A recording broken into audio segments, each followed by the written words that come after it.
tomato, tomato, tomato. Choose the tomato.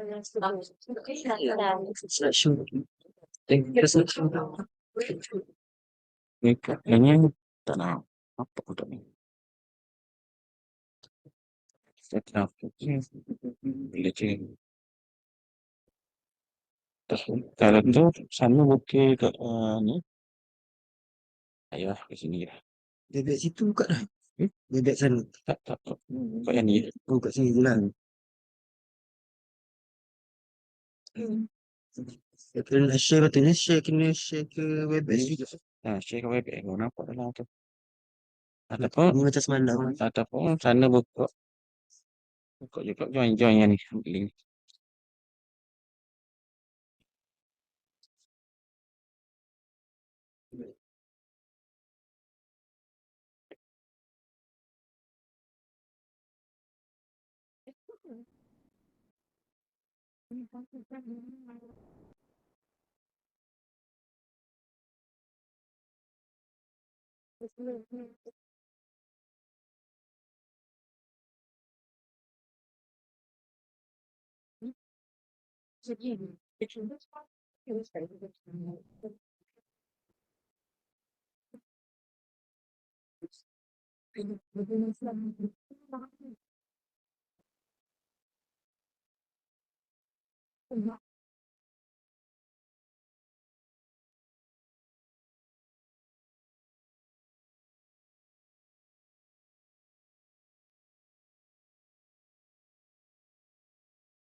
Cho nên là cũng rất là hạt.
Penting dia buat diam duit.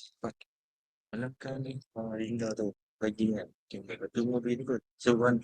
Suruh dia ambil dah. Dia ambil dah. Tu boleh datang sebab yang tu memang makin boleh dia. Boleh sampai ya. Sini sampai. Setelah tu betul aku boleh tak isi aku. Yang bahasa ni betul aku saya. Betul aku saya ni. Dia kena baru ajar aku saya. Ya. Siapa aja ni. Dia ajar kasat dia. Betul. PRT. Public Relation. Kita orang boleh bahas. Oh. Macam dulu nampak bersurau.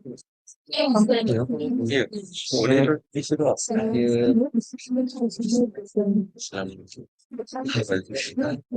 Ya, kalau kau translation fee tak ini tu.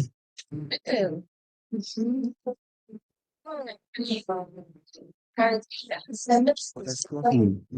Dia tu. semua tutup eh.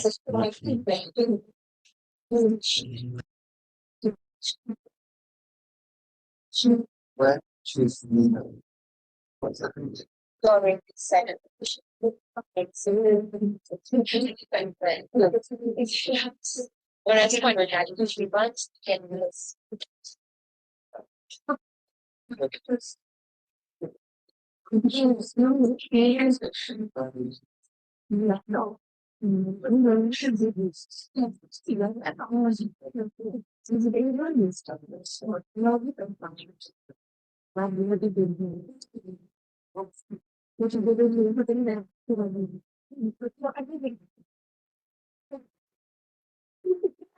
It's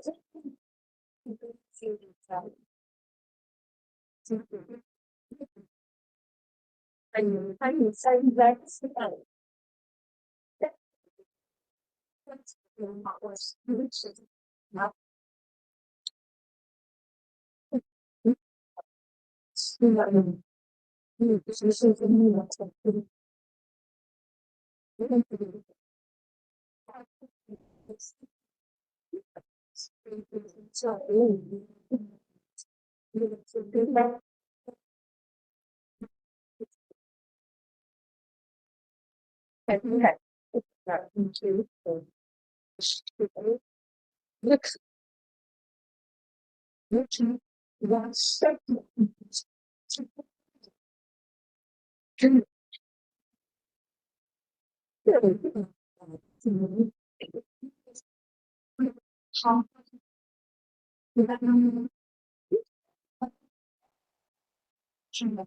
السلام عليكم. أهلا وسهلا. كيف الحال؟ الحمد لله. إن شاء الله الأمور كلها تمام. نعم. So how is your family in Mozambique? Okay, alhamdulillah. I thought this was yours. Yeah. No, it's not mine. So for the technical team, I think. Okay. Yes. How is your preparation for And not much can be done now. Too busy with all this. Yes. Tapi Syam, kat sini kita tengah buat live streaming. Jadi, nanti kalau apa nak jaga? Tak ada orang jaga. Oh, tak boleh cakap. Oh, Buat dia dekat YouTube. So, maknanya, kamera pakai kamera? ni je. Oh, kamera ni. Tu je yang kita ada. Oh, let's go over there. Kedai. Let's go over there. Okay. Oh, kamera ni ya, reject. Okay. Kita tengah live dekat YouTube. Sekarang ada dekat okay, technical. I'm gonna go there. Next time, I might be enjoy the hundred. Please, that? The deal.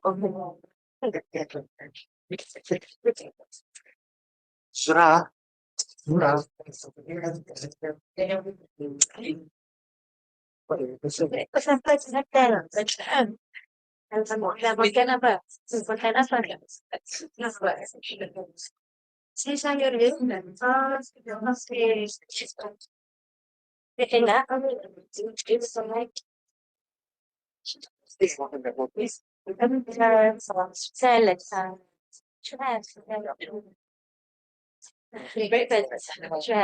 good. So good. But it's all right. I introduced the tariffs today. There, they can subtract the tariffs. In the morning. Yeah. Oh my God. So good.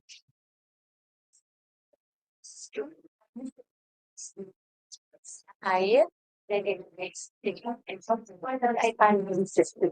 Check the other things like still bring up the whole of the heart of the right now. They're not. Yeah. Yeah. That's all. Okay. That's all. We just okay. Yes.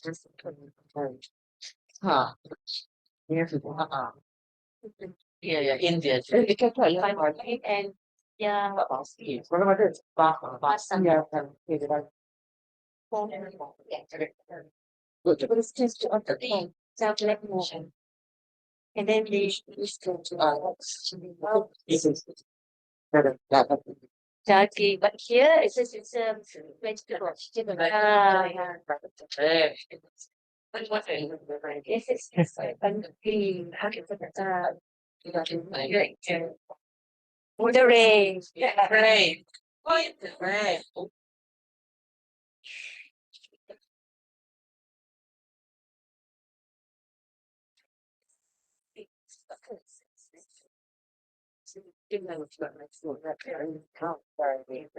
That's right. Dah boleh start ke? Dah bah.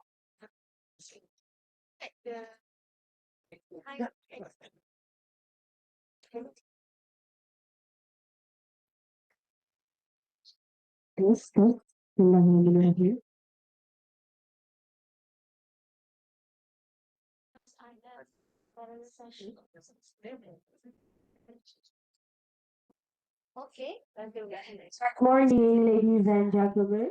We are delighted to begin our second day of AReIS 2025.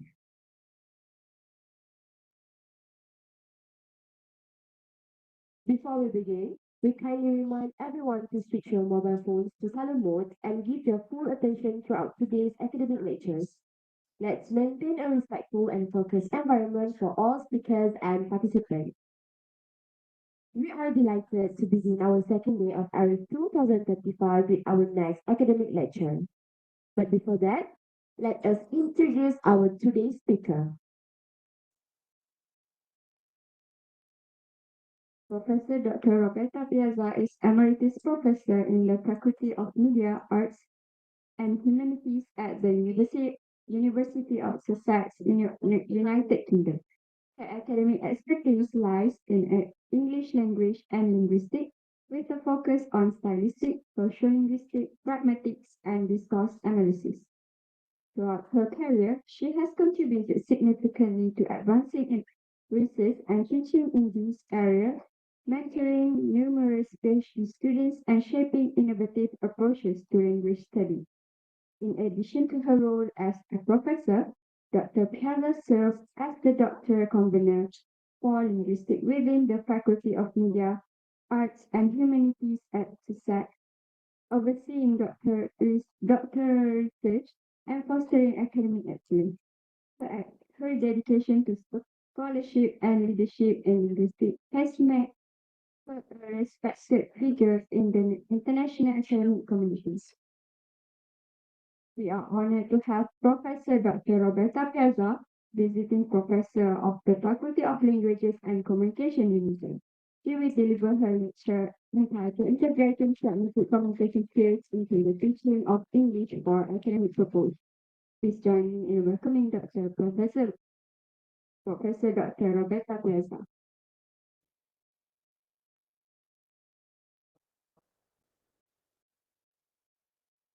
Thanks a lot for being here. It's a wonderful opportunity for me to learn about your culture.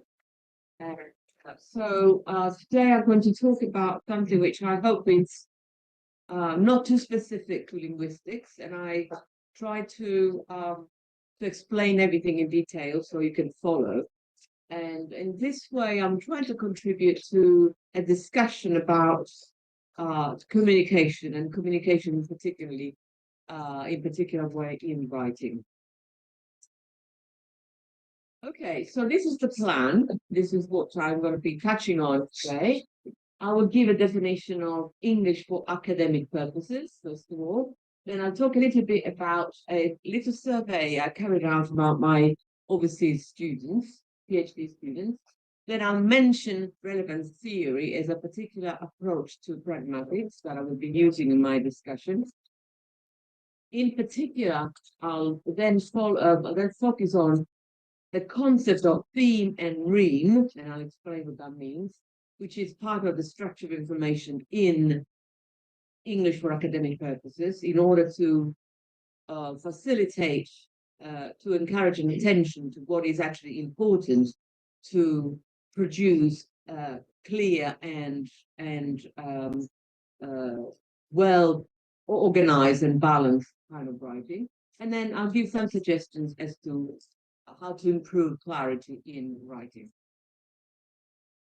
Okay, so first of all, what is EAP, English for academic purposes? It comes from English for specific purposes, and a definition from Swales, so from a genre analysis point of view. And by genre, I mean that English for academic purposes is a particular kind of style of writing. There are different kinds of writing, of course, as we know very well, from a letter writing, email writing, poetry writing, any kind, lots and lots of kinds of writing, but this is a particular kind of writing. We have got to really bear that in mind. So genre writing, a particular style of writing. So Swales define it as something that has a focus on teaching English, and we'll talk about that specifically, to facilitate learners' study or research through the medium of English. And I added the emphasis to English. Where does it come from? EAP emerges in the 60s because in the UK there was a big flood of international students who needed to be trained in that particular kind of writing. So there was a lot of needs analysis. What do these students need, and what kind of materials could be developed on behalf of the teachers, by the teachers, to facilitate their learning.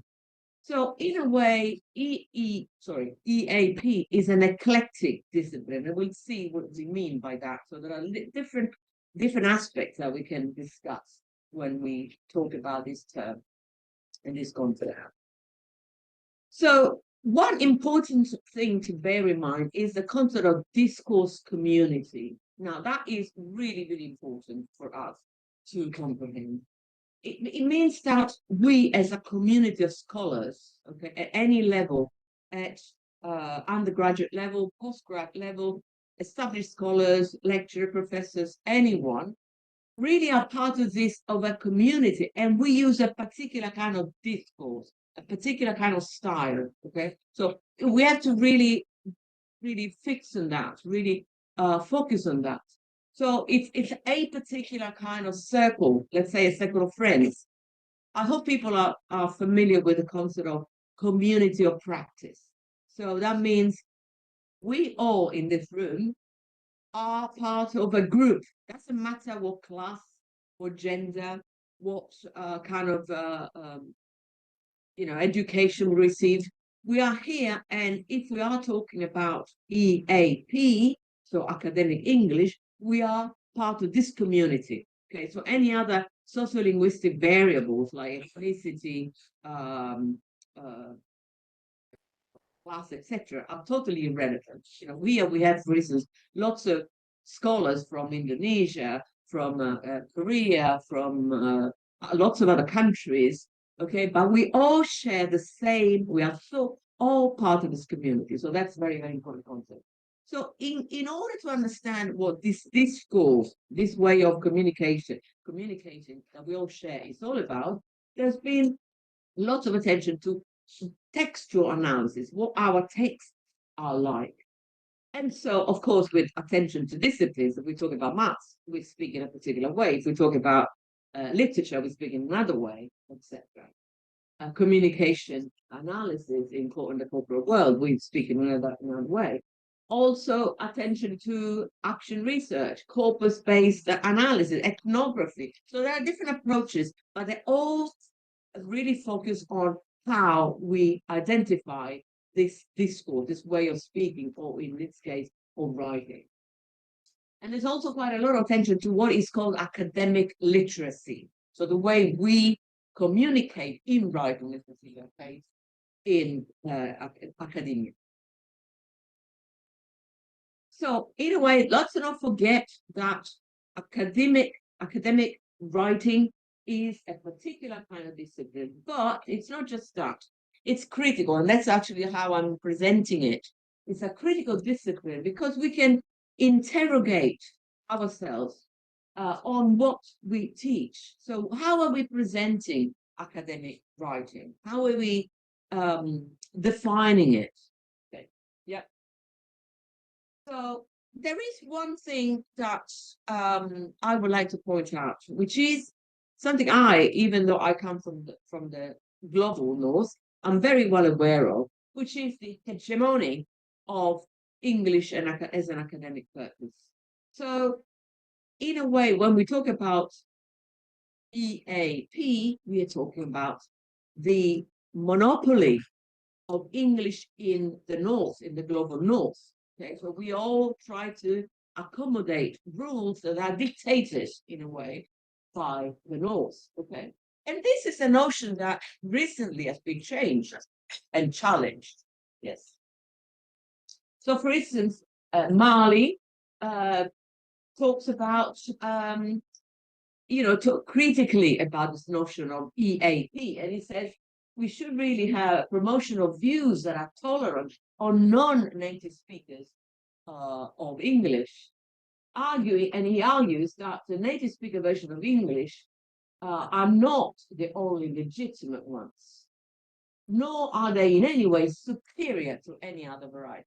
I think this is a very important concept. I hope you agree with me, because you are not in the global North and you are in the global South, but you still want to, you are very well aware that you want to really operate by some rules that belong in the global North. And this is a very critical, very ideological concept. So in a way, I'm very well aware that English is a means of power. Okay, English is strong. And so, but as I said recently, there is a much more open view that English is not the only expression, the only way of communicating. And people who are not native speakers have a competence that should be respected, must be considered, taken into account. Okay. So other things that we really want to discuss and we want to bear in mind are the writer's identity. Okay, writer's identity, when we as scholars write, we are there, we are present in our writing, okay, through the way we express our opinions, our views, our perception of and our interpretation of the topic. And we express our stance or engagement in the topic. And that's, again, I will discuss in a minute. And also we have our voice. Now, in academic English, the voice is not our personal view, but it's an informed voice. And what does it mean, informed? It means that we back up our views by referring to legitimate and authoritative sources. So our discourse, the discourse that we produce in writing, has to be supported by other scholars, by people who have done previous research in that particular field. Okay, so let's now look at an example by an English speaker. And can you tell me, please, what kind of issues you identify? We'll do it together. Okay, let's see the excerpt. Okay, so the student says is a PhD student, right? The study tube genre within the UK has a focus around formal examinations, GCSE and A-level or level 3, and transition periods, i.e. moving from school to the sixth form, college, or moving to university. I believe this is due to these being universal experiences that young people want to share and discuss, but also know what to expect from someone who has already done it. So do you notice anything that is strident, anything that is really not particularly within the genre of academic writing? I'll give you a minute to think about. Yeah, what do you think? Is this something that is saying, I don't think I would write that?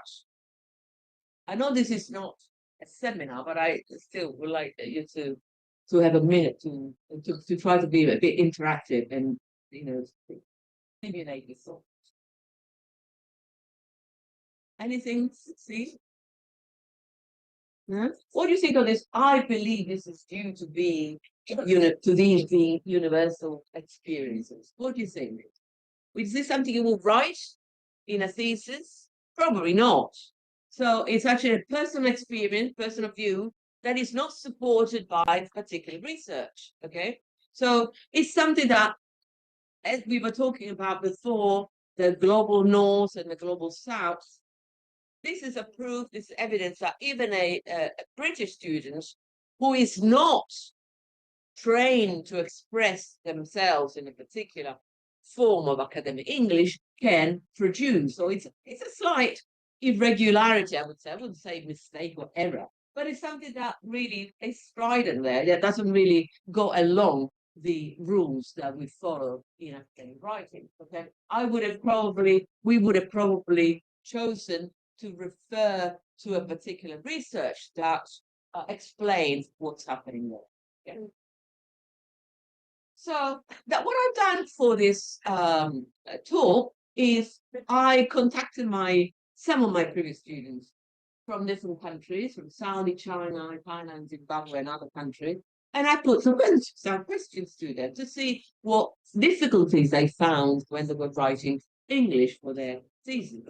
And some of these questions are, yes. What difficulty did you find in carrying out your PhD in English? The questions have to do with language itself or more with academic style. Yes. You think your academic English is different from your own language? When you become aware of differences, what helped with the differences? So I got a list of responses. Okay, and these are some of the results the students told me. So first of all, the most important thing is that English was not the particular issue, because English can be addressed, but it was a genre issue. So the particular kind of style that they were supposed to produce, that was the problem. Okay, that there was a difference between the original academic language and their own language in Chinese, in Zimbabwean, etc. That was different from the English that was expected. They were expected to produce. Voice, again, they learned that the voice, so their critical positioning, was important, was crucial. Okay, but they had to express their views not in an extra super direct way, but by hedging. Okay, and I'll give examples of that. So they had to always express their voice, whether they were in agreement with a particular view, whether they disagreed with a particular view, or even when they were neutral. And I'll give you examples.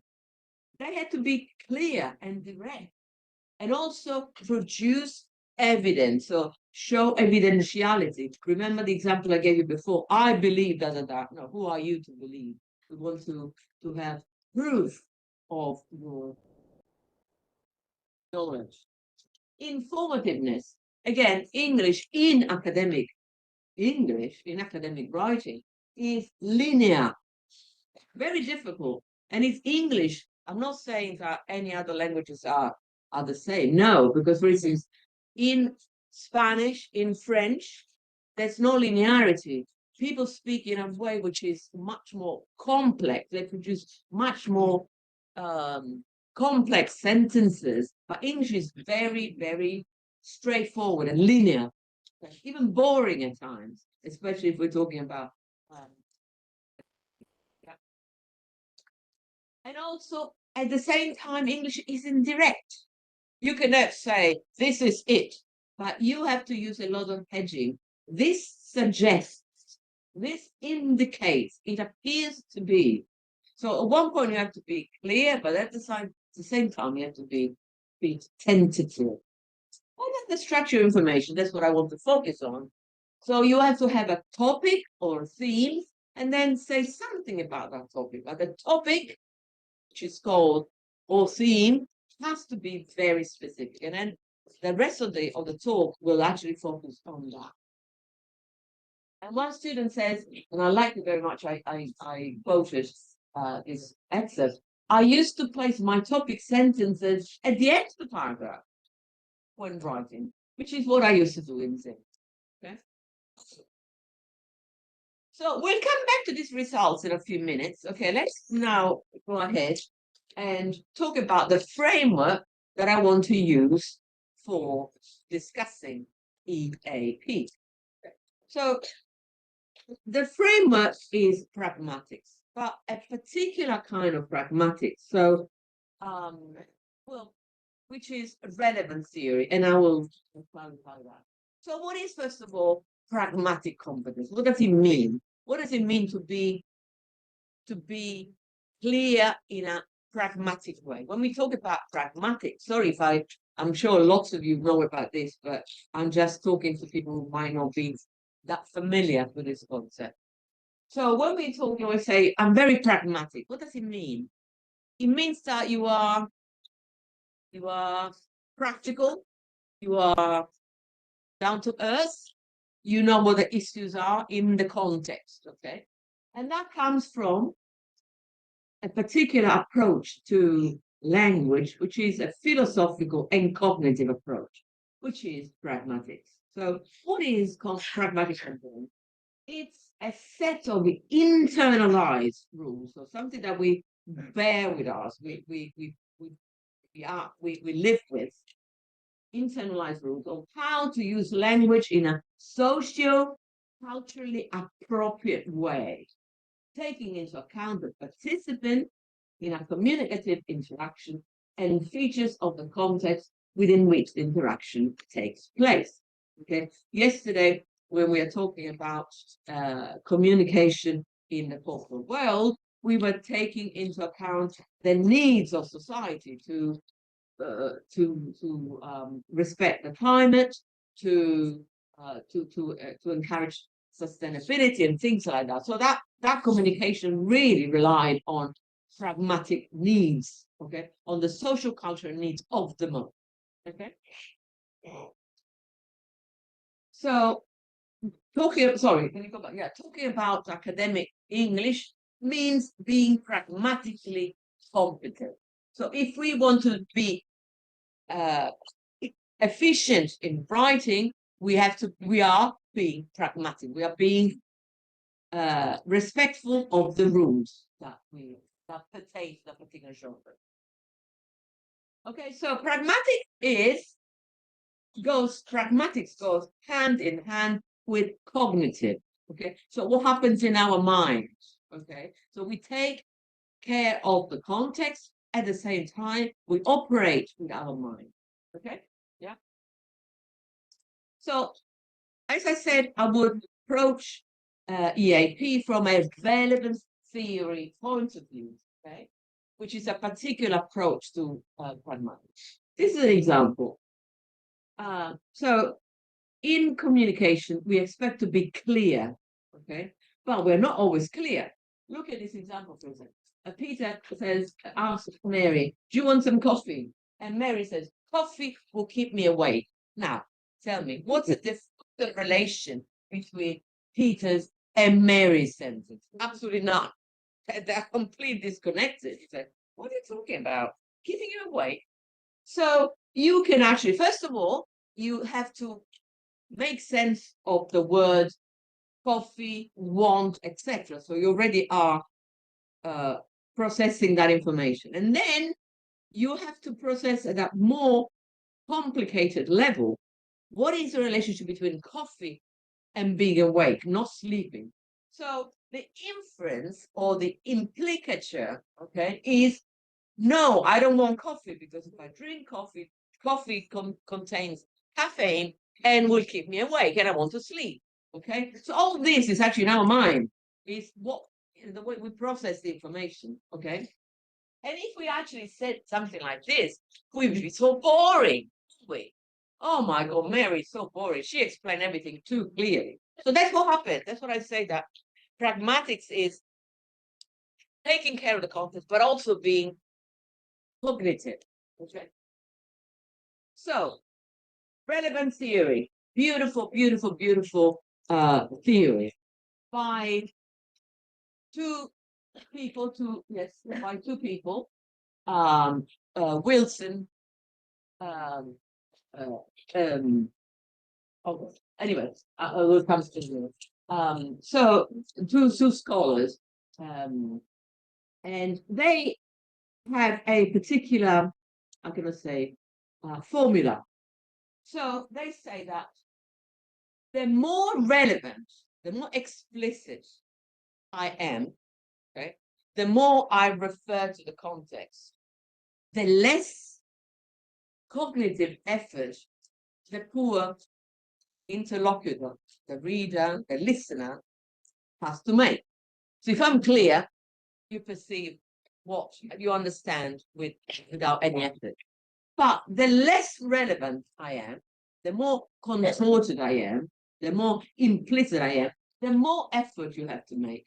Okay. All right. So this is the formula they suggest. So what is relevance then?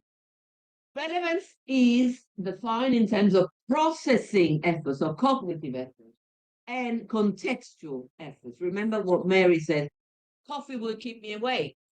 It's not explicit, is it? So the poor Peter has to make a lot of effort to understand. He's very clever, Peter, so he understands it, but you know what I'm saying. So the smaller the processing effort, the greater the relevance. Okay, yeah.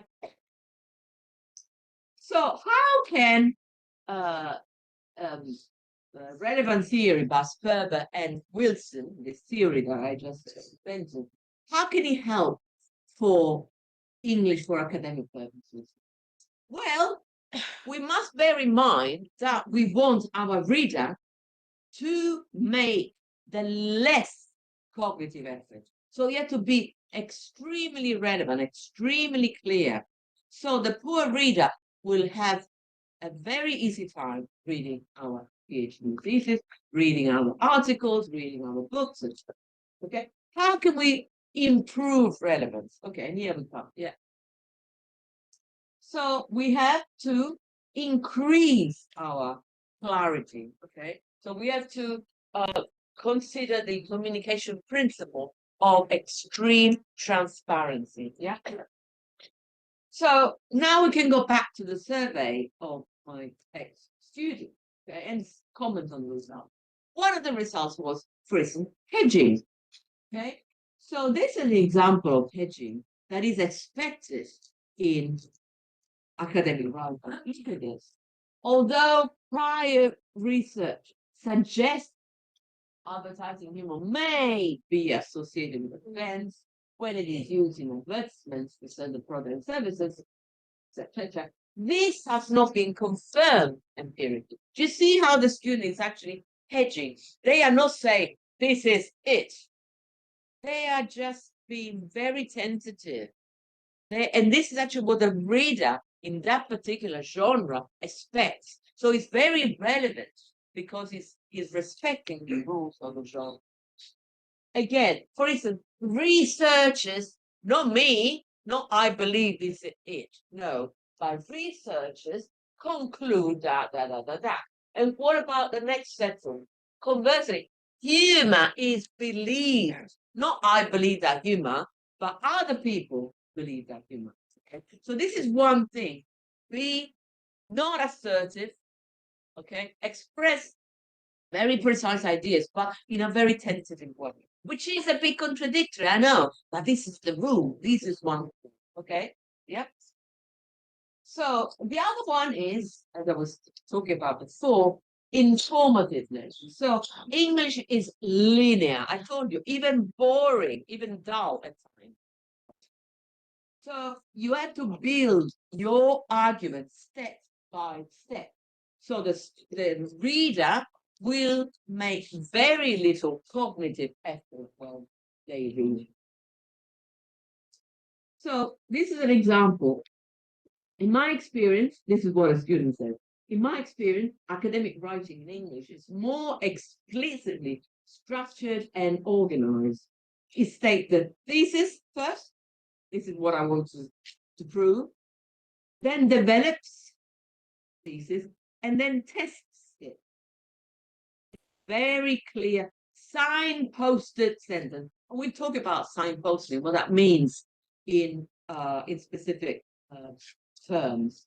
So information blocks, you have chunks of information which are linearly and orderly presented. And they are there so that the reader will make very little cognitive effort. Remember, Mary and Peter. Okay. Yes.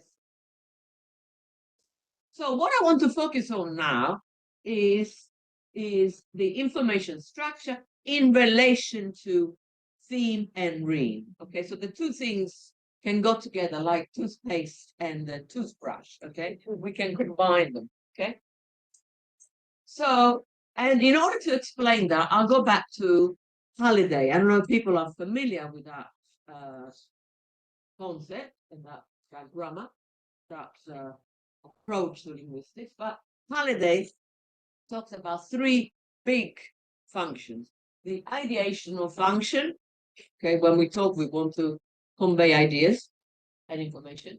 Interpersonal, I'm talking to you, I'm gesturing, I'm speaking with different tone. I want to really communicate what I feel about the subject. And textual, I want to be clear. So I gave you, for instance, at the beginning of the talk, I gave you a list of all the points that I'll be covering. So I want to be clear in my communication. Okay? So we want to be coherent and cohesive. Look at this text. Tom loves reading books. Tom is the theme, right? So the thing that the person we're talking about. He, again, the theme, prefers reading books at the library. So he always goes to the library. So you can see there is a constant element there. Tom remains the topic. Okay, so the chunk, you can see how small the sentences are, but they all have the same theme. Okay, topic. In the second case is incoherent because Tom is the topic of the first sentence, but he misses his lunch a day.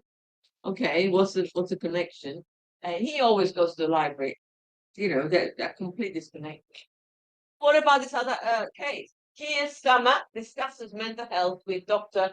Alex George. The UK Prime Minister, yeah, Keir Starmer is the present UK Prime Minister. So we are replacing with a synonym the topic.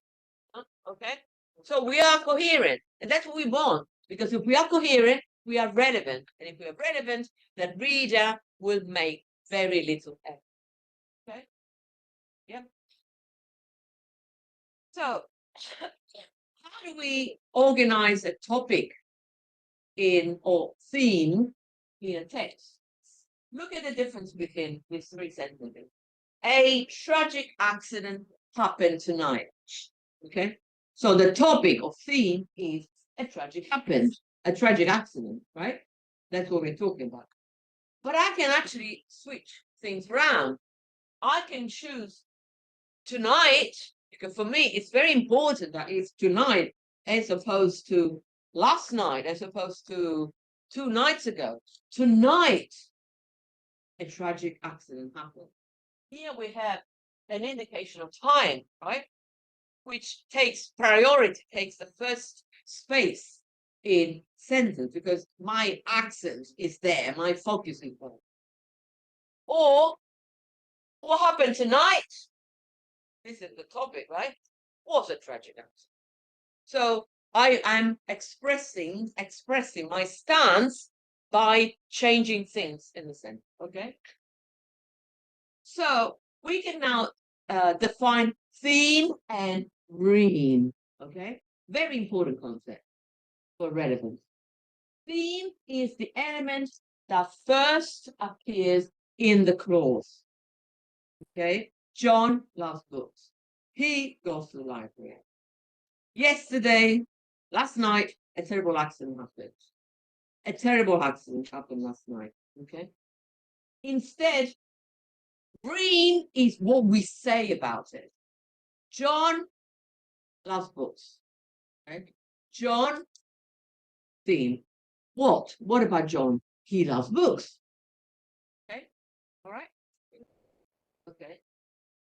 So, example of what is called ideational theme.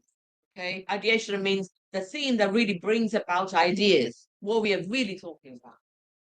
So we can have a nominal group as a theme. Jack went up the hill. Okay, so the subject is Jack. The topic, the thing that we're talking about is Jack. It's a nominal group, it's a name. We can have more than one topic. So we can have Jack and Jill. Jack, Jill, Franz, Salina, etc. went up the hill. Or we can have an embedded clause. What Jack and Jill did, this is on the topic, what tell me, was go up the hill. That's the ream. Okay, so what is in white is the ream. What is in yellow is the theme. Are you with me? Yeah, 100%? Yeah, okay, good. So there are different types of themes, and then we have to bear that in mind. Topical theme, so ideational theme, interpersonal theme, and textual theme. That's why I used holiday before, because you can have different functions. Okay. Now I color them. Sorry, can you go back a minute? I color them in different colors, and they will reappear in these colors in the sentences that I'm showing you. Okay. So let's talk about the topical or ideational theme. Okay. That means the first element that functions, that brings information. John loves dogs. Okay. John is topical. It's a topical theme. We are talking about John. What does he do? He loves dogs. That's a ream. But we can also say loving dogs, that's a topical theme, is John's passion. Or dogs is John's passion. Or I can say recently, because that's not before. Okay, that would be textual. Yeah, that would be kind of more on the topical, or more information in opposition to something else. Recently, John started loving dogs. Okay, so this is all topical, right? Then we have interpersonal. Interpersonal means I'm expressing my view, my perception of things, right? Maybe Paul needs to practice Arabic a bit more. Maybe. Fortunately, I had the money to do it. Doctor, I need to do it. So this is how I express who I am in communicating to you. Okay. And then the last one is textual. So textual really refers to my communication, my message. I can say, however, there's nothing personal, and just say, however, is in opposition to something that was said before. Or in addition to that, started raining. So there are three ways in which I can signal the theme. Are you with me? At the level of ideas, at the level of communication, in professional communication. Yeah. So, example with the colors, okay? Furthermore, textual theme. Surprisingly, I'm expressing my surprise. So this is interpersonal. All the students, topical, read Hamlet last year. That's a read. So I'm giving information about the student. But before that, I have all these two elements. Okay, fine. Now, the theme can be also complex. Fibers found in food like oats and nuts, especially biologically grown. Right, ream. Okay, the rest is ream. It was freedom. What she was after. Okay, so again, a bit contorted. Okay, you can also have. So what we aim for in English, academic English, is a lovely, clear flow. So the topic has to be really clear, and then you can develop it. So for a student who starts a sentence, a clause, the topic has to be very, very clear. The topic cannot come at the end, has to come immediately at the beginning. So the reader will make very little cognitive effort to follow. Okay, so we want a logical, clear flow in written text that create a thematic pattern. Okay? So we can have, for instance, a derived theme. Okay? Look at this. During the Roman period, buildings in Rome were an indication of the owner's taste. Elegant residence. That's again continues the topic. We were talking about buildings. Residences is a particular kind of building, but also shops. Bassoon appeared. It's another example of places where people can lodge, can live, can use to. Or you can have a split ream. So Philip IV, which is a topic, imported French advisors to his court. He, again, the same topic, also enlisted the aid of two able adventurers, Alberoni and Ripperda. That's the ream, right? And then the ream becomes the new topic. Alberoni, the son of the Italian gardener, was a cook, a diplomat, etc., etc. So you can, of course, complicate things, but you go from a topic, you develop the topic, so you add the ream, then the ream becomes a new topic, and then you add more. So there is a beautiful flow of information that makes your writing clear. And then again, the reader will make very little effort in following your writing. So what is the reader responsibility then from this particular viewpoint? Well, we must remember from a pragmatic point of view that the reader makes inferences. So the reader is not an idiot. The reader reads, but their brain really works, okay? So how does the reader work? The reader has a brain that is activated by elements in the text, okay? Elements that really make their brain work. So we have to give the readers particular indications as to how they have to process the information.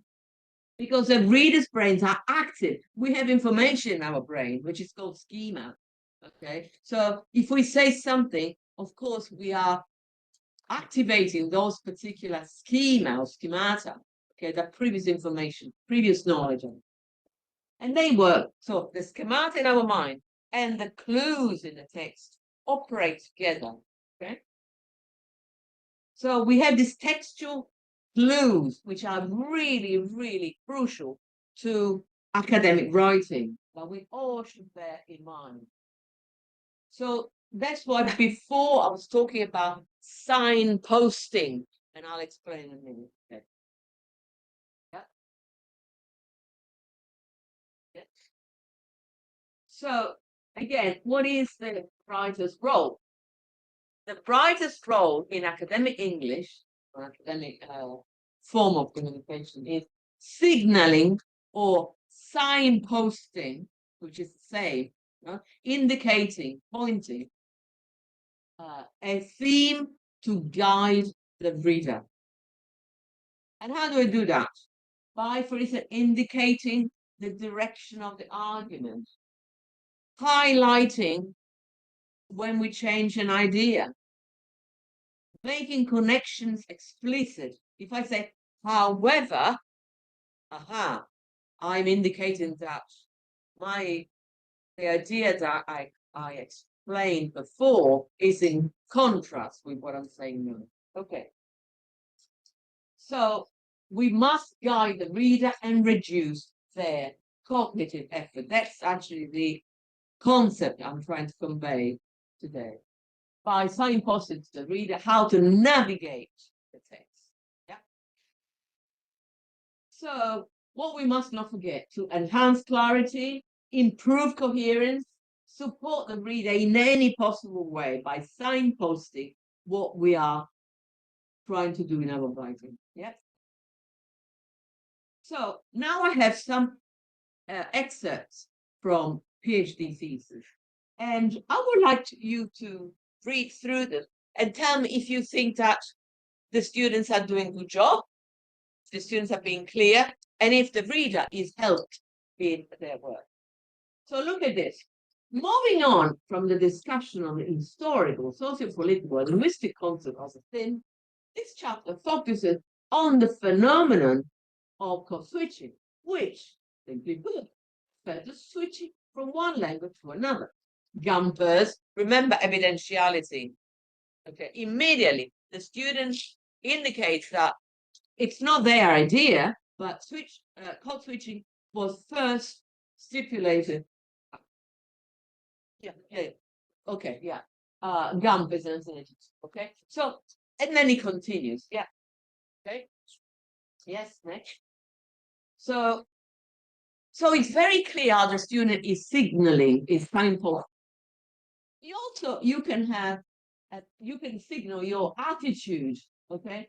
Whether you are in contrast or not, you're in agreement or not with a particular position, yes? For instance, if you read this, the student talks about the story of the history of code switching, okay? Go ahead, yep. However, they already indicating how to move in the argument, okay? He says, they say, code switching was seen as a lack of bilingual proficiency. Okay, yes, next. Unlike previous research, so they already say, oh, you've read this so far, but unlike, on the contrary, this is different. Okay? So very good signposting. Gumpers was the first to investigate code switching as positive language behavior. So we're already seeing how what the student thinks of code switching. They think that it's good. It's very good. Okay, next. Okay. So, and another more recently, Hella in 1988 also sees code switching as positive. Okay, next. Yeah. And so in conclusion, what I'm suggesting is that EAP is a genre. And if we use it as a genre, we have to learn the rules of this genre.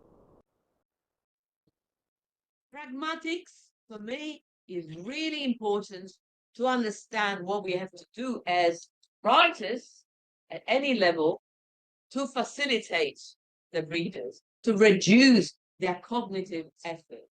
Okay? And by doing that, we have to be informative.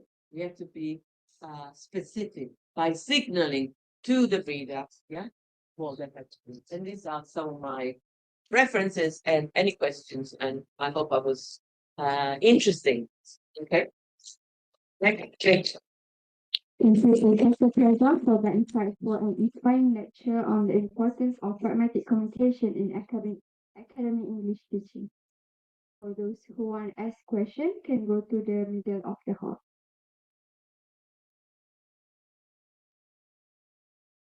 We're not in shock.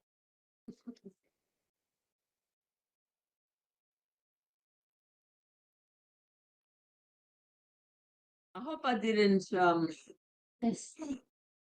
I didn't I don't know if of course when you give a lecture you can only guess what the audience is aware of, what audience knows.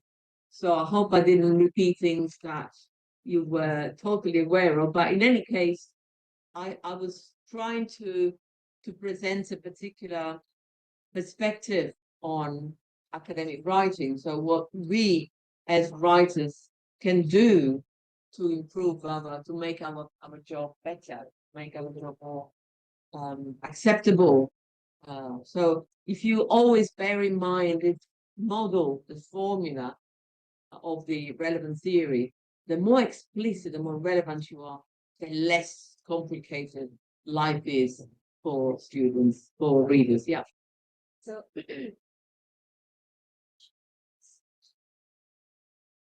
hello, Assalamualaikum. Hello, good morning to Dr. Professor Roberta. My name is Ashara Diana. I am the last year of Bachelor of English with Communication. So as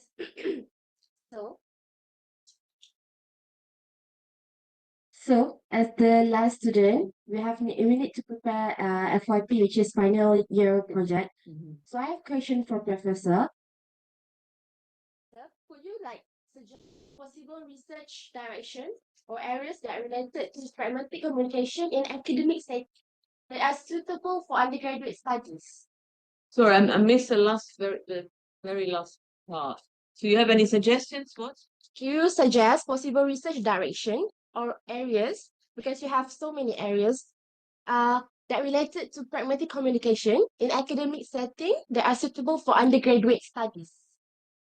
Well, as I said, I don't think well, what I was trying to do in my presentation was, instead of giving you lots and lots of directions, I tried to gather everything under relevance. So if you are relevant, i.e., if you are clear, if you signpost, I think the key is really signaling to the reader what the reader is.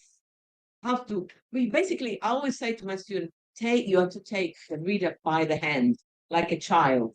You know, look, I'm taking you this way. I'm taking you in this direction, okay?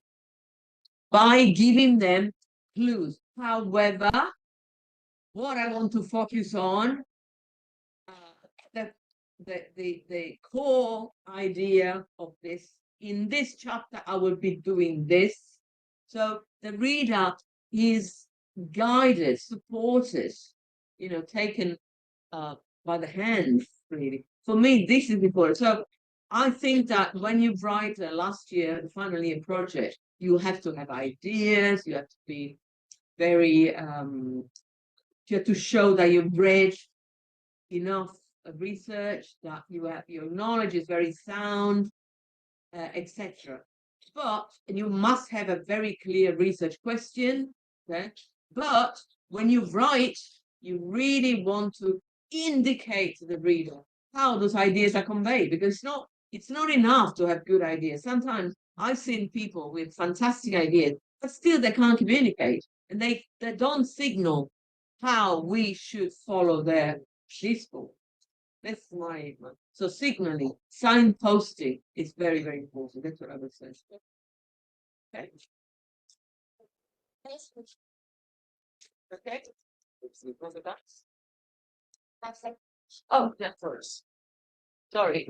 Okay, so welcome and very good morning to Dr. Prof. Roberta Piazza.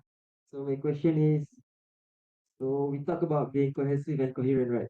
So I want to know what kind of practice should we as a students or writers do so we didn't lose track of what we are going to do. And for some people, they are going this way and then sometimes they lose track and just go the other way. So what can you do to practice so you are going straight in what you are going to say instead of one way to another? That's a very good question. So what I can say from my experience, when at my university, we we actually have a whole module that is called dissertation. So we guide students. We have small groups, tutorials with like maybe maximum 5 students, okay, 5, 6 students. And what we do is peer review. Okay, so at one point, the students read each other's work. For instance, they read the abstract, they read the introduction, they can read the methodology. Okay, so they swap. Okay, and they can, for instance, I asked them to circle a topic and see how if you can create that flow, the patterning flow, if there is a flow. So if, for instance, if you use red for the topic, that's the topic reoccur is throughout the paragraph, a paragraph. And that's important because the thing is that we get used to our writing, we get enamored with our writing. Oh my God, I love it so much. Yeah. So we don't want to cut, we don't want to change it. We say, oh, it's so beautiful, I don't want to leave it. Don't we? It's our baby. But somebody else will be like, no, this is not clear. You have to change it. So it's so important that we share.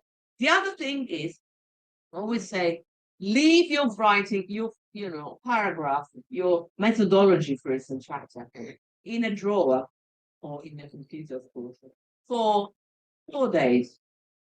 You forget your other things, other work, go back to it and say, oh my God, what did I write?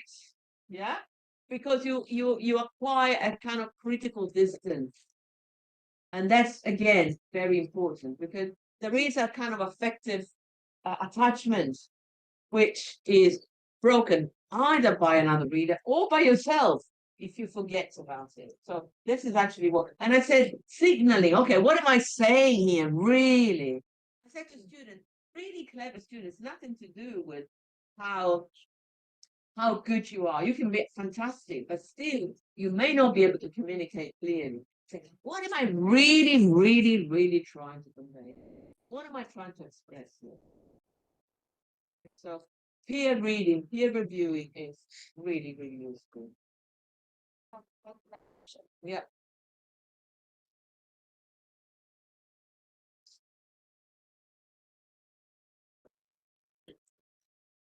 Uh, my name is Isiaku Hassan, an academic staff member of the Faculty of Languages and Communication, UniSZA. I'm originally from Nigeria. Okay. Okay. Thank you very much for providing insights into English for academic purposes, particularly pragmatics. I have a question which relates to variety of English and also pragmatics, because there might be a situation whereby not only the arrangement of words or expression, but also even the individual words that are used can carry different connotations. For example, while I was in Nigeria, I learned that it is very common to use the word drugs. For example, I have just taken my drugs. But when I came to Malaysia, I talked to someone that I have just taken my drugs. He was shocked because they use the word medicine. Absolutely. Yeah. Um, so now we are trying to go into the area of health communication in our research. So we touch upon the topic of pet medicine in the news. Okay. So our research is going to be for the global audience consumption, for the consumption of global audience. So in this situation, how can we avoid these kind of issues in our research, for example? Yeah. So this is my question. Thank you very much. Thank you very much for this question. That's very interesting. Very interesting. And again, that's one very important pragmatic issue. I totally agree with you because again, Nigerian English is probably very close to UK English. So drugs, we take drugs in English. It means you take my medication. Yeah, you take your drugs this morning. Yeah, meaning I'm not doing heroin. I take my pills. So again, yes, that's an issue that I was referring to before of global English as a kind of a lingua franca way of communication vis-a-vis the local Englishes, which is a big issue. And again, how can we resolve it? This is at the lexical level, maybe with footnotes explaining to the audience, to the readers, what we are meaning.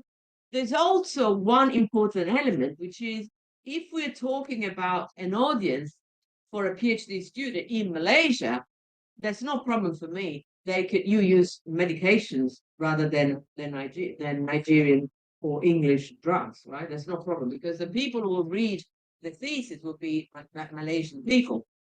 But if you write for a journal, then you actually see what kind of audience you are referring to. Again, if it's a local journal, then you can use medication, okay, or medicine, right? But if you're referring to if you're referring to an audience, a global audience, you can definitely use drugs. But again, drugs in quotes, because that is a particular use of medication, because we know that in some countries drugs can actually be misinterpreted as use of something else other than medication. So it also, again, relevance and pragmatics really means to take care of the audience, of the context. Audience is a context, isn't it? So I have another workshop. I've had a workshop in which I talk about publishing. Okay, and again, it all depends. If we want to publish, depends on the journal. What are the requirements of the journal? The same thing applies to British English or American English.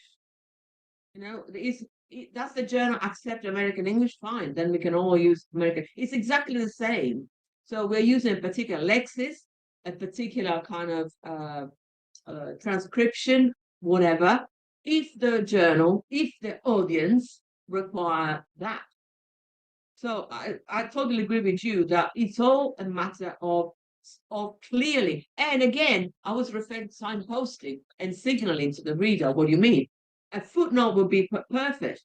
You know, I come from a country where drugs, according to following the English use, means medication or medicine. Again, medication could be an American term or a British term, I don't know. But in this context, it means medication. Yeah, it means no drugs, but so it all again, you've got to lower the effort for the reader. The cognitive effort has to be minimal by you giving information that the reader needs. Yeah, am I answering your question? Does it make sense? Yes. So thanks for your question. Very interesting. Thank you very much. Okay, I hope that you. Yeah. Oh, there's a question there. I think.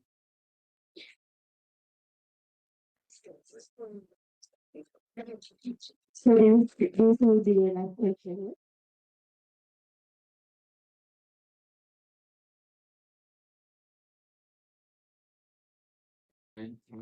Money.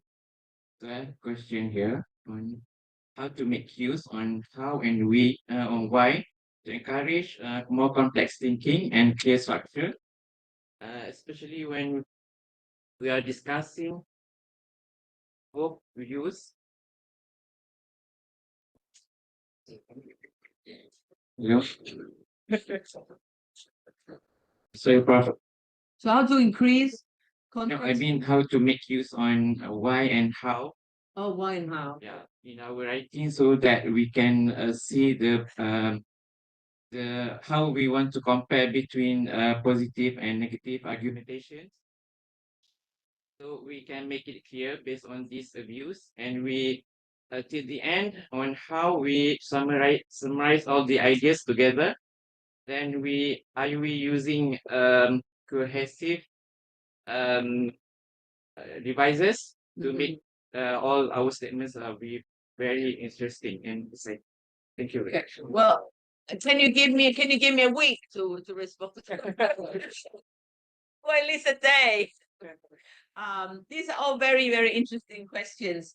I think what I suggest is that my example of how these particularly clear students used the writing in their thesis by saying this is X.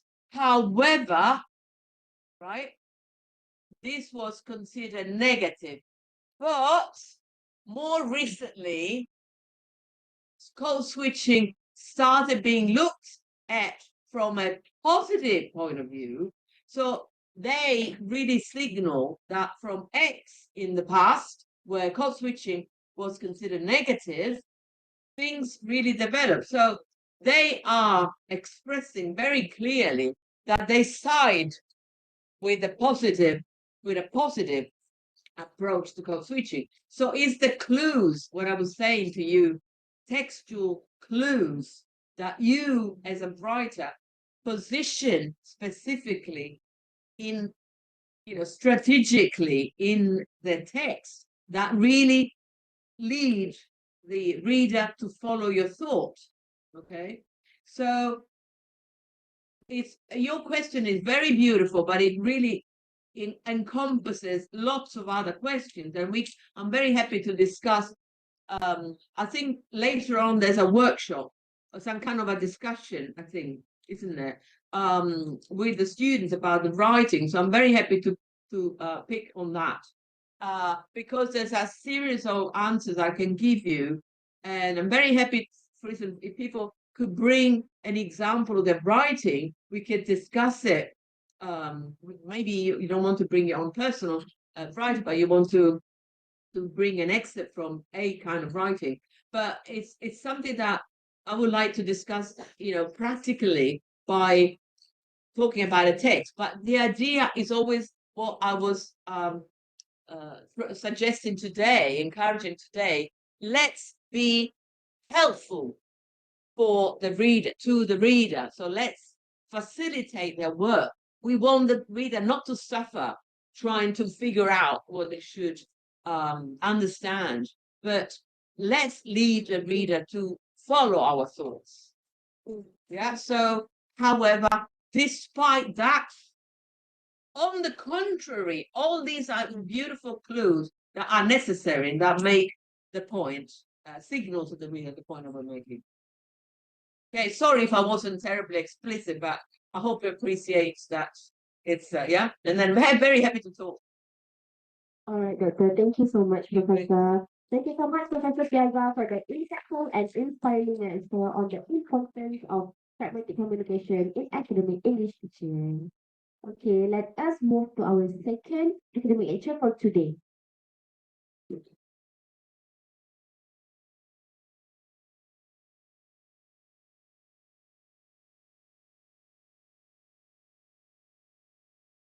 Thank you, Sarah.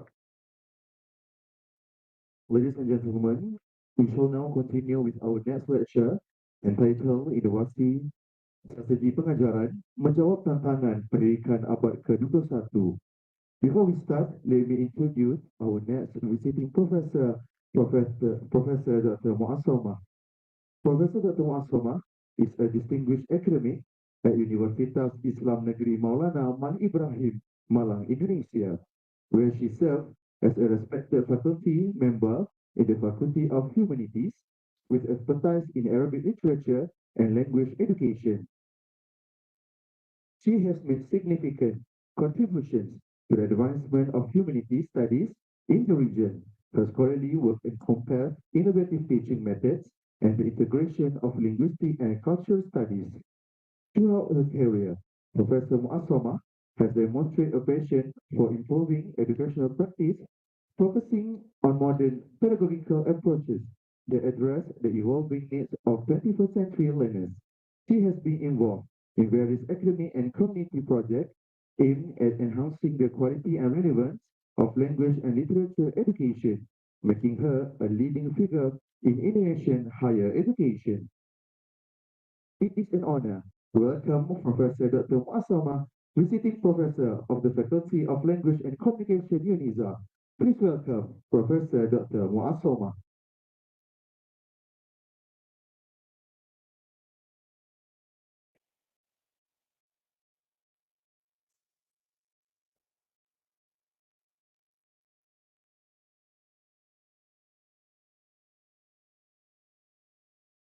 Bismillahirrahmanirrahim. Assalamualaikum warahmatullahi wabarakatuh. Bismillah, alhamdulillahilladzi allama bil qalam, allama al-insana ma lam ya'lam, wa sallallahu ala sayyidina Muhammadin khairil anam, wa ala alihi wa ashabihi anwarul balam, amma ba'du, rabbi shrah li sadri wa yassir li amri, wahlul 'uqdatam min lisani yafqahu qawli. Sadatul kurama ayyuhal hadirun, awalan al-mawsul ila amidatil kulliyah wa wukalaiha fi kulliyatil lughah wal ittisal di Jamiati Sultan Zainal Abidin, Terengganu, Malaysia. Wa thaniyan al-mawsul ila al-asatidh wal ustadhat. Wa thalithan al-mawsul ila al-tullab wa talibat fi hadhihi al-kulliyah. والحضور الكرام أيها الحاضرون رحمكم الله في هذه الفرصة الثمينة سأقدم أمامكم الخبرة يعني خبرتي عن العنوان inovasi strategi pengajaran dalam menjawab tantangan abad pendidikan di abad 2021. كما عرفنا في هذا اليوم يعني هناك التربية في هذا اليوم يعني تواجه إلى التحول الكبير هذه يعني هذا التحول الكبير بسبب يعني هناك التقدم التكنولوجي وهناك التقدم في عصر الرقمي، وهذه الابتكارات في استراتيجية التعليم والتعلم يعني هناك مفتاح في صناعة التعليم والتعلم يعني الصالح في يعني لدى الطلاب تنزيل يعني الطلاب في هذا العصر، كما قال علي بن أبي طالب يعني علموا أولادكم لزمان غير زمني. يعني يمكن سأواصل إلى اللغة bahasa ya, lugha bahasa. Jadi pembelajaran di saat ini hadza farqun ba'idun dengan pembelajaran ketika saya pada masa usia seperti antum semua. Antum belum pernah merasakan usia seperti saya. Karena saya sudah merasakan usia seperti antum. Ketika saya masih kuliah dulu, ketika pembelajaran maharah qiraah masalah, saya harus membawa kamus munawir. Saya harus membeli kamus munjid, gitu ya. Yang araftum kamus munjid? Anak zaman now tahu nggak kamus munjid? Ya, nggak tahu ya. Jadi kamus munjid itu kamus al-lughatul arabiyyah wal-lugha yutarjim al-lughatul arabiyyah wal-lughatul arabiyyah. Ya. Ada kamus munjid ya setebal begini gitu dan ada kamus munawir. Ada kamus al-asri. Gunaka Eldon kamus Mahmud Yunus yang kecil.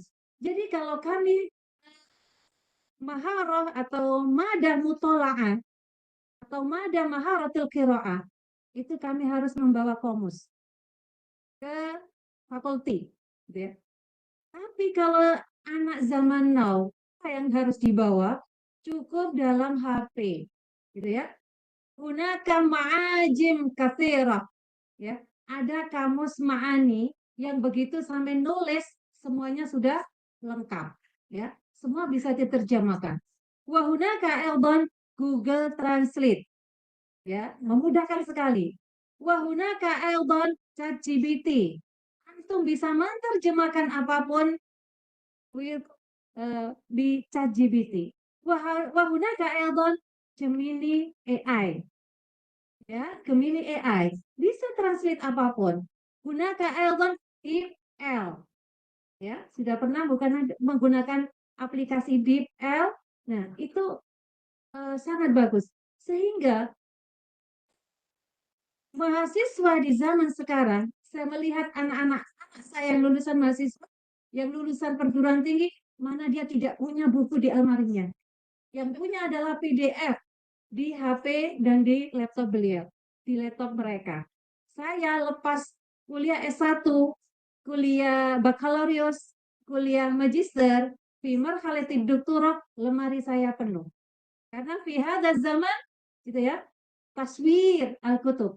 Idza nahnu nurid an naqra atau nafham يعني هذه النظرية مثلا نظرية ما لابد تصور الكتب حتى بعد الخريج من هذه الجامعة كثير يعني هناك كتب كثيرة في الخزانة.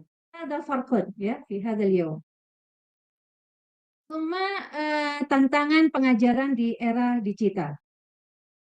Era digital ini membawa tantangan serius dalam pengajaran. Apa tantangannya? Yaitu rentang perhatian siswa semakin menurun, sering terganggu oleh media sosial, dan perangkat gawai yang menawarkan hiburan. Fi zamanina, gitu ya. Jadi ini kan berbicara zaman sekarang. Fi zamanina, fil maudi, kami tidak mengenal HP. Idza nahnu nurid an nattasil ma'a sahibi ma'a ailati, ya. Wartel, apa ya wartel? Gunakan warung telekomunikasi. Yakni pakai koin gitu ya kita membayar. Hakada. Idza nahnu nurid Idza wajada fi ailati fil bait al sahibi hunaka telepon rumah. Gitu. La nastati an nahmil ila ayyi makanin. Ada khas, ya, khas fil bait, ya, hanya di rumah saja. Nah, sehingga kami tidak pernah mengenal media sosial saat itu, saat kami belajar seperti antum sekarang ini. Dan hiburan hanya ada di televisi, tidak ada di depan kami di setiap saat, sehingga tidak pernah terdistrak, gitu ya. Tidak ada terdistrak dengan hiburan-hiburan ya. Sekarang banyak sekali yang kita tidak pernah berebut, gitu ya. Sekarang karena tontonan itu sudah ada di HP masing-masing. Metode pengajaran tradisional, gitu ya, seperti kuliah metode ceramah, gitu ya, terbukti kurang efektif bagi generasi digital yang terbiasa dengan interaksi dinamis dan partisipasi aktif. Ini pernah kami lakukan penelitian di sebelum pandemi, kami melakukan penelitian kepada seluruh mahasiswa minal marhala ula ila marhala al-akhirah. Kami kasih angket, gitu, sebarkan angket metode apa yang paling dia sukai. Tapi di situ ada pilihan. Maka metode ceramah itu tidak ada yang milih. Tidak ada mahasiswa yang memilih metode ceramah. Ya.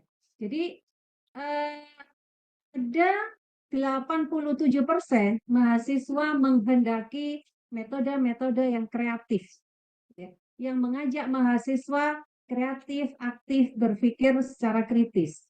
Tidak lagi mahasiswa itu disuapin, gitu ya, disuapin. Kalau metode ceramah kan istilahnya mahasiswa disuapin. Kagak. Akibatnya kalau banyak terjadi, gitu ya, kalau metodenya itu monoton, maka motivasi belajar mereka menurun di kelas. Maka apa tanda motivasi belajar menurun? Kalau mahasiswa kita ceramai saja, maka banyak mereka yang ngantuk. Betul tidak? Atau mahasiswa main gawai sendiri-sendiri. Ya, kalau kita perhatikan kemudian dia sok serius, gitu ya. Ternyata dia chattingan dengan mahasiswa lain. Bosen ya. Gitu ya, dan lain sebagainya. Jadi kalau metode yang mereka disuruh mendengarkan, mungkin saat ini juga ada yang kalian bosan. Sehingga apa? Kita butuh inovasi untuk mengatasi distraksi-distraksi seperti ini dan menyesuaikan dengan gaya belajar modern yang lebih interaktif.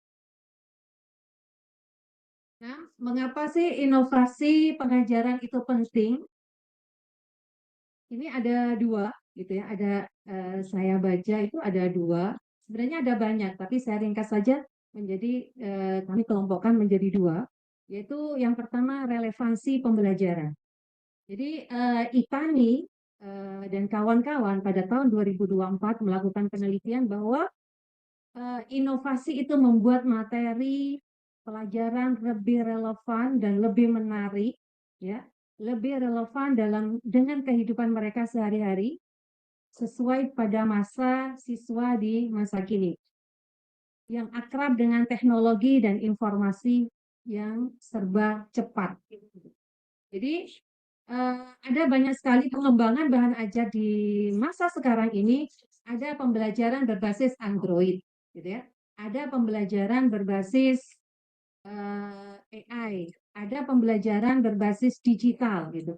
Jadi ada banyak hal yang sudah dilakukan ya oleh beberapa kawan, ada beberapa dosen, beberapa pengajar, pensyarah melakukan pengembangan bahan ajar yang sesuai di zaman dibutuhkan saat ini. Yang kedua adalah peningkatan motivasi. Ini dilakukan oleh Kangwa Daniel 2024. Dia melakukan penelitian SLR, Systemic Literature Review. Yang dia bahas adalah mencari inovasi pembelajaran yang hubungannya dengan konsentrasi dan yang hubungannya dengan motivasi belajar siswa dan hasil belajar siswa. Dia menemukan 1.400 sekian artikel tata'allaqu bi hadzal mawdu'. Dari 1.400 sekian itu kemudian dikerucutkan lagi sampai dengan dia ketemu 47 maudhu. Dari 47 maudhu inilah kemudian dia petakan, ya. Kalau penelitian systemic literature review semua terkait dengan kajian pustaka saja, gitu ya. Jadi dia petakan dan dia mengatakan bahwa pendekatan inovatif siswa lebih termotivasi, lebih konsentrasi, dan konsentrasinya meningkat, dan hasil belajar secara keseluruhan naik signifikan berdasarkan studi pendidikan terkini. Jadi, makanya kalau di Indonesia itu berkali-kali berubah kurikulum. Sebelum ini adalah kurikulum merdeka, merdeka belajar. Jadi mahasiswa, gitu ya, ini untuk perguruan tinggi, mahasiswa diberikan kemerdekaan belajar selama 1 semester di luar. Jadi mahasiswa, tapi di situ ada syarat-syarat khusus, gitu ya. Jadi mahasiswa mendaftarkan ada link, kemudian dia boleh belajar di luar kampus selama 1 semester. Kemudian nilai yang dia belajar di kampus lain, boleh di dalam negeri, boleh di luar negeri. Beberapa mahasiswa saya yang jurusan bahasa Arab, dia belajar di Turki. Dia keterima belajar di Turki, di Mesir, gitu ya. Dan yang bahasa Inggris di UK, di Amerika, di London, gitu. Beberapa bisa mengakses beasiswa yang merdeka belajar tersebut. Jadi selama 1 semester di sana dan nilai yang ada di sana dikonversi selama 1 semester yang ada di kampus kami.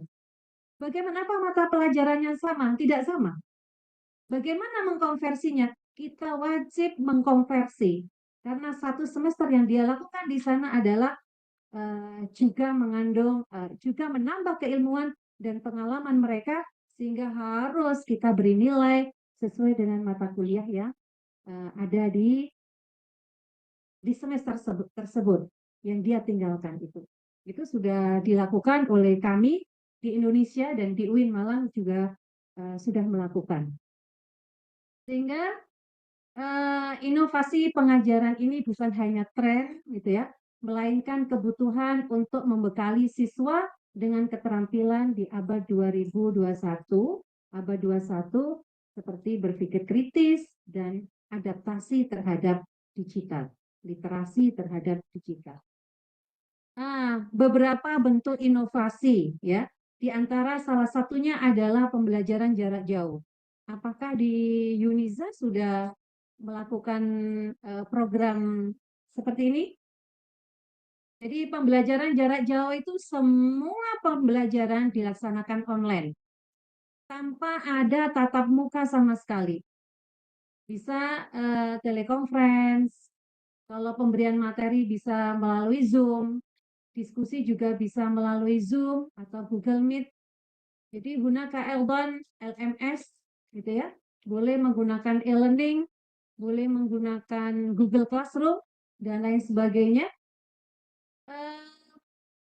Kalau di kami di UIN Malang sudah mempraktekkan, tapi tidak semua program studi.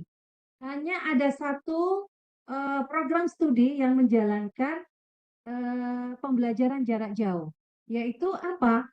Program kompetensi guru madrasah. Jadi guru madrasah minal ibtidai ila marhalah mutawassithah wal marhalah atsanawiyah, wajib bagi dia memiliki sertifikat kompetensi pedagogi, ya, sertifikat kompetensi pedagogi. Kalau dia tidak memiliki sertifikat kompetensi pedagogi, tidak mendapatkan tunjangan fungsional. Jadi kebutuhan sertifikat pedagogi ini adalah keahlian dosen dari aspek di ilmu apapun. Kalau dia menjadi guru, wajib menempuh kompetensi pedagogi itu. Itu bagi guru-guru yang sudah tamatan bakalorius.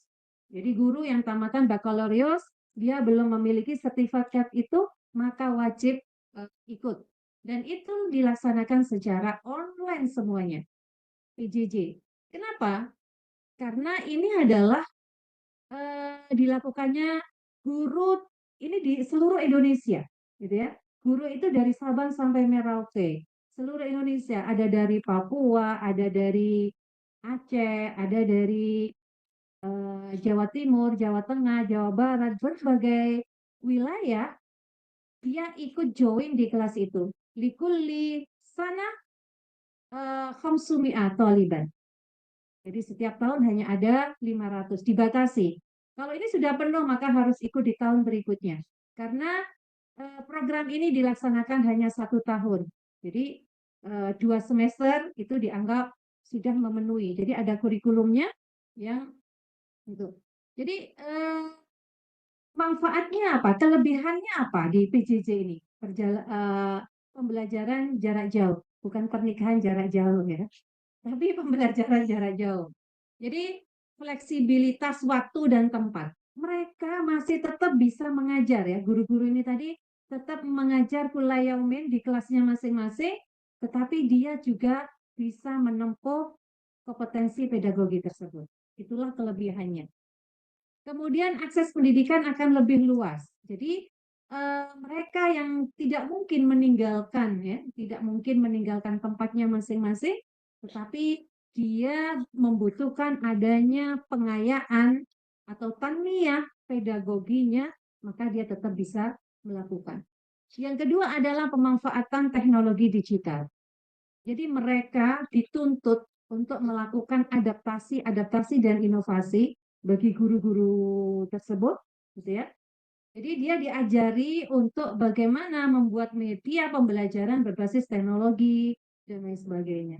Jadi itu memberikan kemanfaatan yang luas, bukan hanya tidak harus datang, ya, karena dari berbagai penjuru dan mereka sudah mengajar, sudah bekerja semua, tidak harus meninggalkan pekerjaannya, tetapi dia tetap bisa menempuh.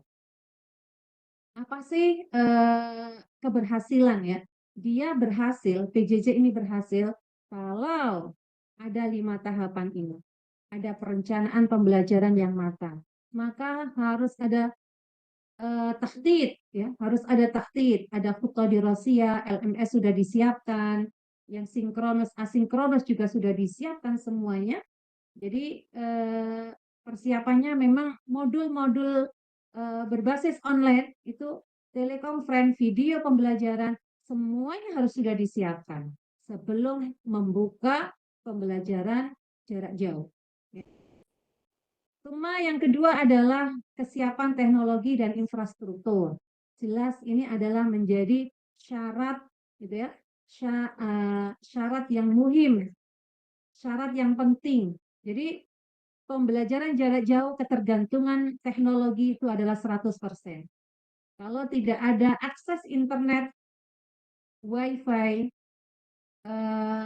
dan hardware atau softwarenya harus kuat, ya, harus kuat, didukung oleh infrastruktur yang kuat. Dan ini didukung oleh siapa? Lembaga masing-masing. Sekolah yang gurunya dikirim untuk PJJ juga sekolah memberikan fasilitas teknologi dan infrastruktur yang memadai. Jadi saling mempersiapkan, baik itu kampus secara kelembagaan memberikan sebagai tempat mereka belajar, juga lembaga-lembaga yang mengirimkan guru-gurunya untuk belajar secara online tersebut. Cuma kompetensi digital guru dan siswa. Guru di sini dosen, siswa adalah guru-guru yang dikirim untuk belajar tersebut. Jadi keduanya memiliki literasi teknologi yang mumpuni, gitu ya, yang bisa menggunakan. Interaksi dan komunikasi aktif. Jadi komunikasi biasanya dilakukan tidak hanya melalui LMS yang sudah disusun, tapi juga ada grup WA. Itu kan biasanya begitu ya. ada grup WA, ada email gitu. Jadi semua hal yang memudahkan komunikasi antar mereka itu antara guru dan siswa, siswa dengan siswa yang lain di pembelajaran jarak jauh ini berbagai hal, bisa IG, kemudian Telegram gitu. Jadi ada banyak grup yang mereka sepakati untuk komunikasinya menggunakan motivasi dan dukungan psikologis ini sangat jelas gitu ya. Jadi ini adalah dari aspek psikologis mereka perlu ada dukungan karena pembelajaran jarak jauh. Kalau saya alami di masa pandemi, kalau di masa pandemi itu karena secara terpaksa ya, keharusan semuanya wajib pembelajaran jarak jauh. Ada farkun. Kalau pembelajaran yang ini adalah berbeda. Kenapa? Karena yang butuh adalah siswanya. Siswa ini adalah siswa yang dia pengajar. Jadi dia butuh sehingga eh, tidak mengalami kebosanan gitu ya. Karena dia akan terus termotivasi karena itu adalah andragogi pembelajaran yang orang dewasa. Jadi dia belajar memilih itu adalah karena pilihan sendiri. Cuma Asani, gitu ya, Asani, inovasi pembelajaran yang kedua yang kami lakukan adalah blended learning. Jadi blended learning ini tetap ini seperti antum semua, gitu ya, kelas-kelas reguler. Jadi blended learning ini kalau dulu sebelum pandemi kami belum pernah mempraktekkan blended learning. Setelah berkahnya pandemi, kalau dulu sebelum pandemi, pembelajaran itu kalau ada dosennya maka pembelajaran berlangsung. Gitu ya. Kalau dosen tidak hadir di dalam kelas maka goib, buyar mahasiswa. Apa buyar itu? Mahasiswa semua meninggalkan kelasnya. Tapi hada farqun fi hada zaman, ya. Di masa sekarang ini berbeda banget. Masalah saya sekarang berada di UniSZA selama 1 minggu, pembelajaran di kampus saya tetap berlangsung. Apa? Saya telah mengformat, memberikan materi-materi kepada mereka dan mereka tetap melangsungkan pembelajaran hasbah firqah. Mereka akan menyuting, mereka akan memvideo, gitu ya, memvideo semua aktivitas yang mereka lakukan, kemudian dikirimkan kepada kami, dikirimkan kepada saya. Bukti bahwa mereka telah melakukan pembelajaran. Tapi kalau kami sempat masuk di Zoom, di luar jam kesibukan di sini, misalkan saya akan masuk ke Zoom. Tapi kalau tidak ada, belajar mandiri seperti itu. Jadi, blended learning ini sangat dimungkinkan antar dosen yang asli yang ada di situ. Atau kami juga sering, kalau dulu sebelum pandemi visiting lecture, kami lakukan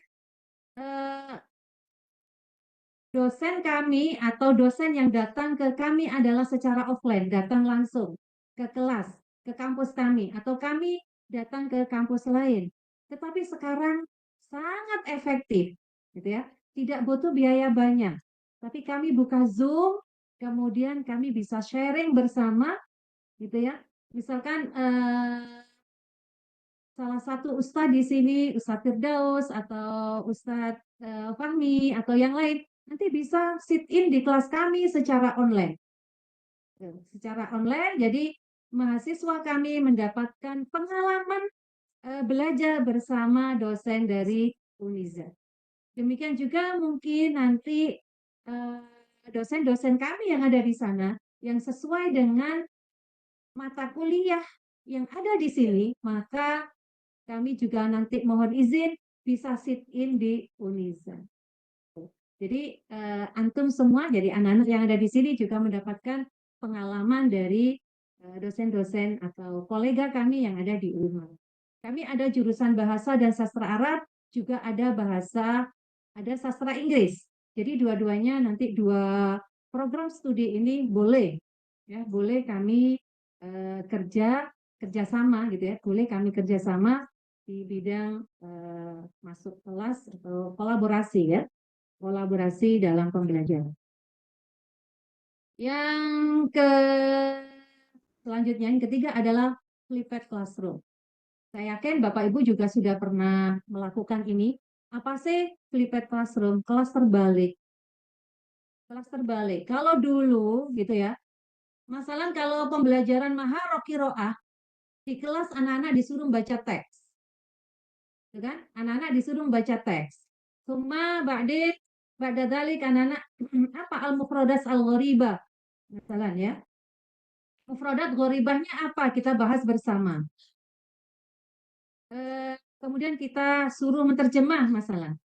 Tapi sekarang tidak. Saya ubah itu. Saya misalkan kalau membuat mengajarkan pembelajaran maharok kiroah, maka misalkan ini adalah salah satu teks al-ilmi, gitu ya. Salah satu teks al-ilmi karena di situ ada banyak teks.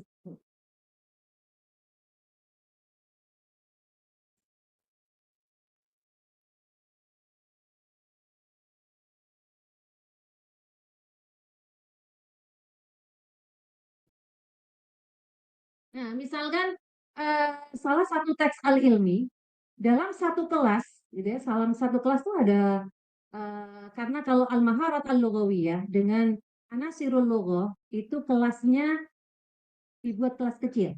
Ada 17 anak satu kelas sampai 20 anak. Jadi kelas kecil. Biar apa? Biar bisa fokus dan semua anak itu terperhatikan itu. Sehingga apa yang saya lakukan? Kalau teks al-ilmi adalah saya mendownload semua artikel al-maktubah bil lughatil arabiyyah. Dan skup bi hadhil maqalah adalah al-lughatil arabiyyah atau al-adab al-arabi. Ya, al-adab al-arabi atau al-lughah al-arabiyyah, linguistik atau sastra yang terkait dengan bahasa Arab. Saya download semua sebanyak 20 artikel. Mahasiswa wajib memilih, saya kasih dalam Google Drive, mahasiswa memilih satu dari mereka. Tidak boleh sama artikel dari 20 itu. Karena saya sudah memberikan pilihan lebih dari jumlah mahasiswa. Maka mahasiswa tidak boleh milih artikel yang sama. Yang pertama. Yang kedua adalah mahasiswa diberikan pilihan mencari artikel yang sudah disiapkan. Ya jus, gitu ya. Memberikan creativity, inovasi gitu pada mereka, boleh mengakses sendiri. Tapi itu tadi disyartin al-maqalah maktuba bil lughatil arabiyyah thumma an al-lughah al-arabiyyah atau al-adab al-arabi. Nah, mereka harus membaca sendiri, dikasih waktu 1 minggu.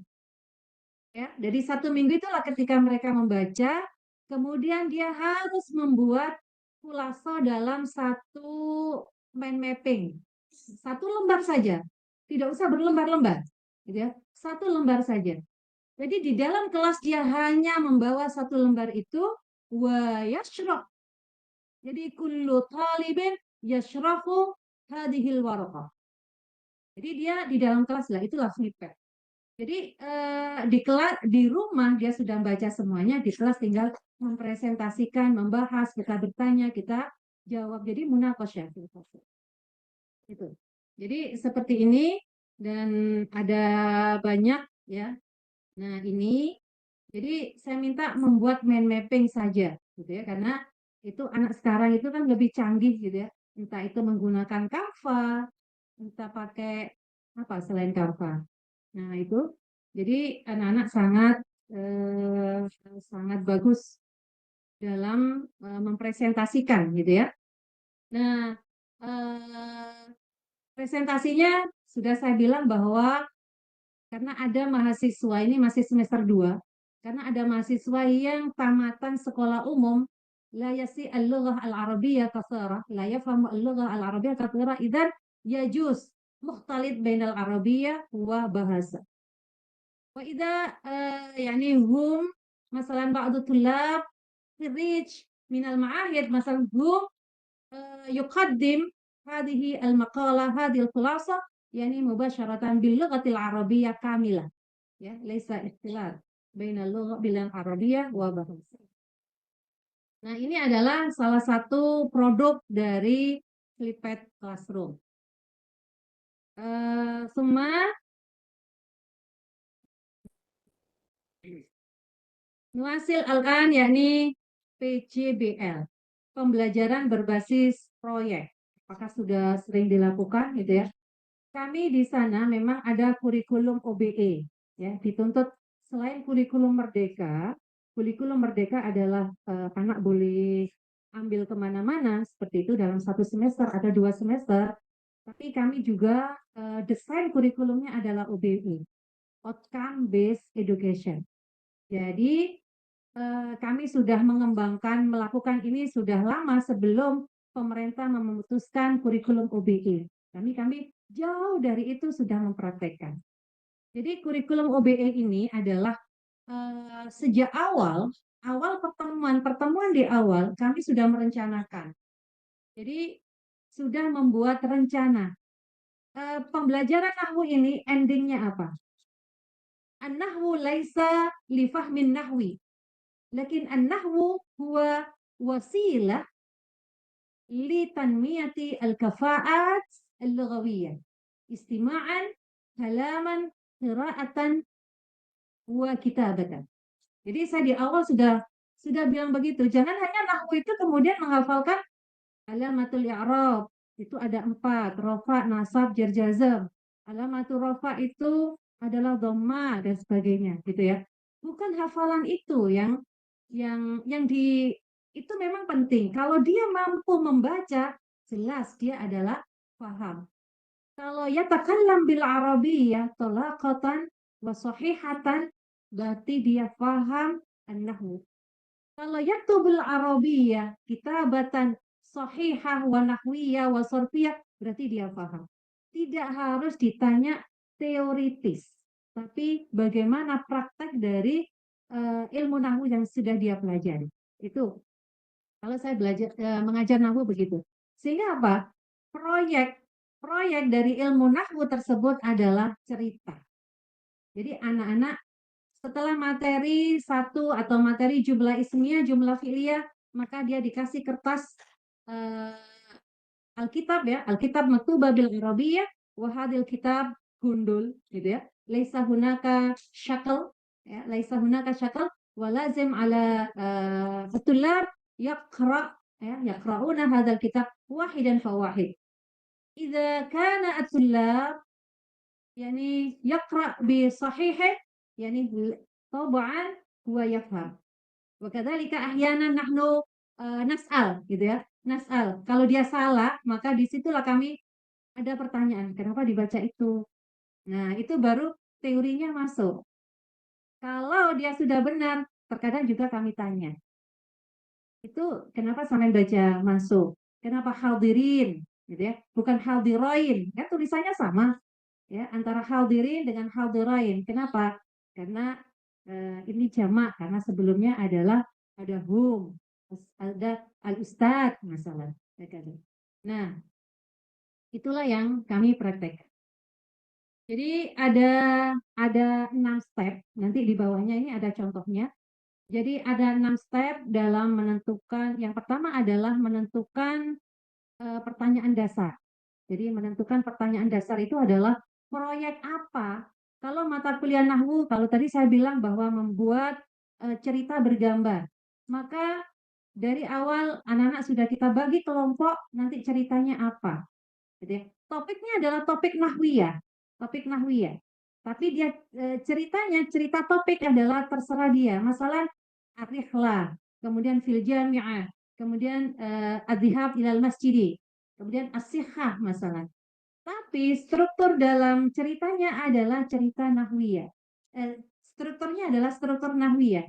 Masalah nada kelompok 1 adalah ceritanya harus mengandung jumlah ismiyah saja.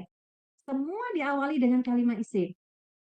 Kelompok yang kedua gunakan jumlah fi'liyah. Harus diawali dengan jumlah fi'liyah. Kemudian nanti ada kelompok yang di situ adalah kana wa akhwatuha. Harus ada mengandung kana wa akhwatuha, ada saudara-saudaranya. Inna wa akhwatuha dan seterusnya. Jadi ada kami membuat kenapa? Karena dia adalah bahasa dan sastra, maka dia harus bisa membuat cerita yang itu ada unsur-unsur sastra.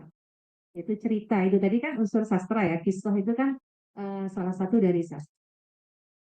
Kemudian mereka secara berkelompok akan menyusun perencanaan proyek gitu ya, karena ini adalah proyek akhir sehingga dari awal sudah kita kasih tahu dan mereka menyiapkan dan mengkonsultasikan kepada muallim. Ini adalah berada di luar kelas, ya. Jadi proyek ini adalah berada di luar kelas.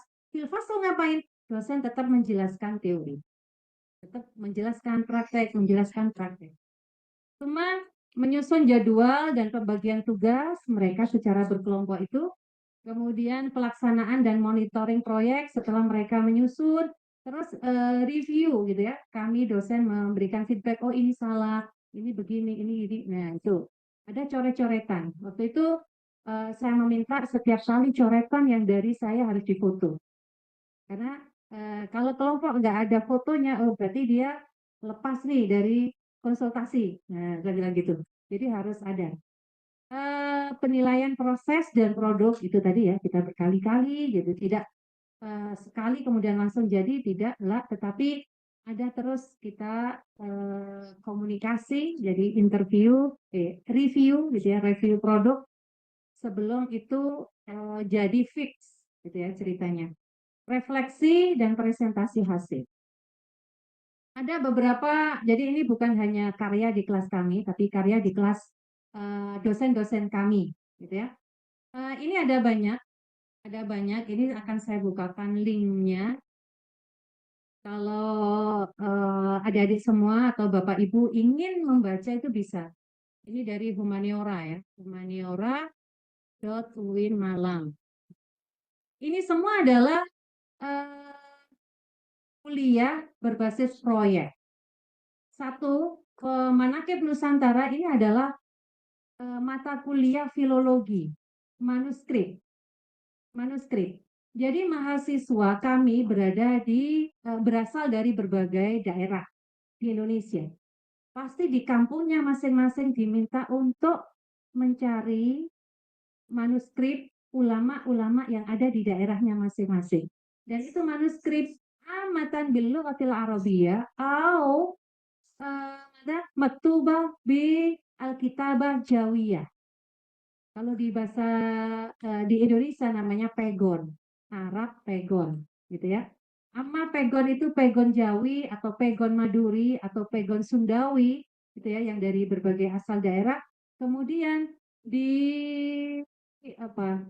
diramu, kemudian menjadilah salah satu. Ini ada banyak ini jilid-jilid ini, jilid 1, 2, 3, 4. Ini sebenarnya ada 5 jilid, tapi yang 4 sama 5 belum masuk ke sini, mungkin belum di PDF-kan, belum di editing ya ke PDF. Nah, ini ya. Sebenarnya halamannya ya ini karena PDF ya, biar halamannya ini sampai 600 sekian ya. Ini satu kelas. Beberapa kelas dalam satu angkatan. Jadi satu angkatan ini ada sekian judul, mana judulnya? Ada sekian judul, dan ini tidak semua bisa diakses, dapat diakses hanya sampai di halaman 42. Tapi aslinya di sini, nah ini kan, ini satu judul ini adalah satu mahasiswa. Jadi tidak bekerja kelompok. Karena apa? Karena mahasiswanya berasal dari wilayah yang berbeda-beda. Gitu. Meskipun wilayahnya sama, gitu ya, tapi harus mengambil kiai yang berbeda, ulama yang berbeda, sehingga memperkaya hazanah, ya, hazanah manuskrip yang ada di Indonesia. Nah ini ada 700 lebih ya. Jadi judul terakhir itu 713. Berarti di satu buku ini 700 lebih. Nah di situ. Ini beberapa ya, jadi ada banyak, ini adalah ensiklopedia mulai 1, 2, 3 itu hasil karya mahasiswa. Kalau ensiklopedia budaya ini adalah hasil karya dosen yang Masya Allah tidak terasa. Nah ini ya, yang untuk ini yang dibawa ini adalah mata kuliah terjemah. Jadi mata kuliah terjemah dari novel bil lughatil arabiyyah yutarjim bil lughah Indonesia. Mungkin ada salah satu saya bukakan ya. Tuh. Kan? Oh iya, bukan sebentar. Bukan ini. Ini ya. Jadi ini adalah hasil karya mahasiswa terjemah. Hasil mata kuliah terjemah mahasiswa. Penerjemahnya ini mahasiswanya. Nah, ini. Jadi ini terjemah dari judul aslinya adalah Masa. Tuh, judul aslinya Masa, kemudian diterjemahkan menjadi ini. Nah, ini adalah proyek dari mata kuliah terjemah. Jadi menerjemahkan novel-novel yang bil lughatil Arabiyyah ditarjim bil lughah Indonesia. Nah, ini ada beberapa dan beberapa juga belum masuk. Nah, ini yang saya bilang tadi cergam, ini tidak semua, ini adalah beberapa mata kuliah yang dia membuat tentang cergam. Jadi gunakan ada asob salah, ada ya.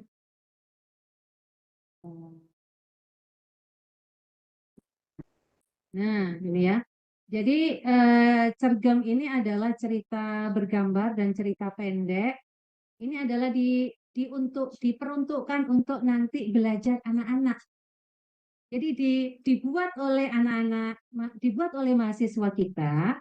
Nanti ini tujuannya adalah agar sebagai buku bacaan anak-anak SD, gitu ya. Anak-anak yang suka membaca cergam itu kan anak-anak usia ibtidaiyah ya, anak-anak usia ibtidaiyah. Nah, ini ada banyak cergam seperti ini yang sudah sebagai proyek produk pembelajaran di kami gitu. Nah, ini ya. Ada lughah Arabia dan ada lughah Inggrisiyah. Nah, ini sudah banyak dan masih banyak yang belum editing, belum sempat karena yang menjadi editing juga dosen ya, dosen yang alhasub ya, dosen hasub sehingga mereka juga banyak pekerjaan, banyak tugas-tugas dan sedang studi sehingga dia tidak sempat untuk di sini. Di antara proyek itu kan proyek berupa tulisan ya. Jadi ada proyek misalkan maharo kiroah, ada kalau kiroahnya itu kiroah nasul adabi, maka ada membaca berita, ada juga membaca puisi. Ini yang saya mencari link yang membaca beritanya tidak ketemu. Ini ketemunya adalah link baca puisi. Tidak dengar ya. Ini baca puisi, jadi dia baca puisi di YouTube kan gitu. Malu saya nggak usah malu saya bilang gitu. Jadi beberapa anak di situ ada baca puisi, kemudian nah ini kan anak-anak itu kan senang ya, maksudnya suka TikTok, suka ngevlog gitu. Nah, kesukaan mereka itulah kemudian kita manfaatkan ya. Sekarang kamu ngevlognya atau ininya dengan bahasa Arab, katanya. Terus kita lanjutkan ke problem based learning. Jadi ada pembelajaran strategi kita berbasis project based learning. Biasanya kalau saya mempraktekkan itu dalam Qawaidul Imla ya. Ada mata kuliah Qawaidul Imla, ada ya. Ada mata kuliah Qawaidul Imla dan ada mata kuliah Nahwu Sorof Nahwu gitu ya. Ini biasanya saya kasih mereka setelah mereka menulis, kemudian kita bagi tulisannya, coba error analisis. Kita disitulah kemudian dianalisis kesalahan mereka, atau kita pergi ke perpustakaan gitu ya, karena skripsi mahasiswa adalah bil lughatil Arabiyyah, maka di situ kita minta mahasiswa melakukan error analisis. Ya karena waktu sudah habis ya, kesimpulan dari kami bahwa transformasi dan inovasi itu bukanlah pilihan tapi sebuah keharusan. Yuk kita sama-sama mahasiswa dan kami juga sebagai pengajar terus melakukan inovasi-inovasi dalam pendidikan di era transformasi di era digital ini. Terima kasih. Thank you Ketua Sema Asrama for the inspiring sharing on inovasi strategi pengajaran menjawab tantangan pendidikan abad ke-21. So once again, for those who have a question, can go to the middle of the hall.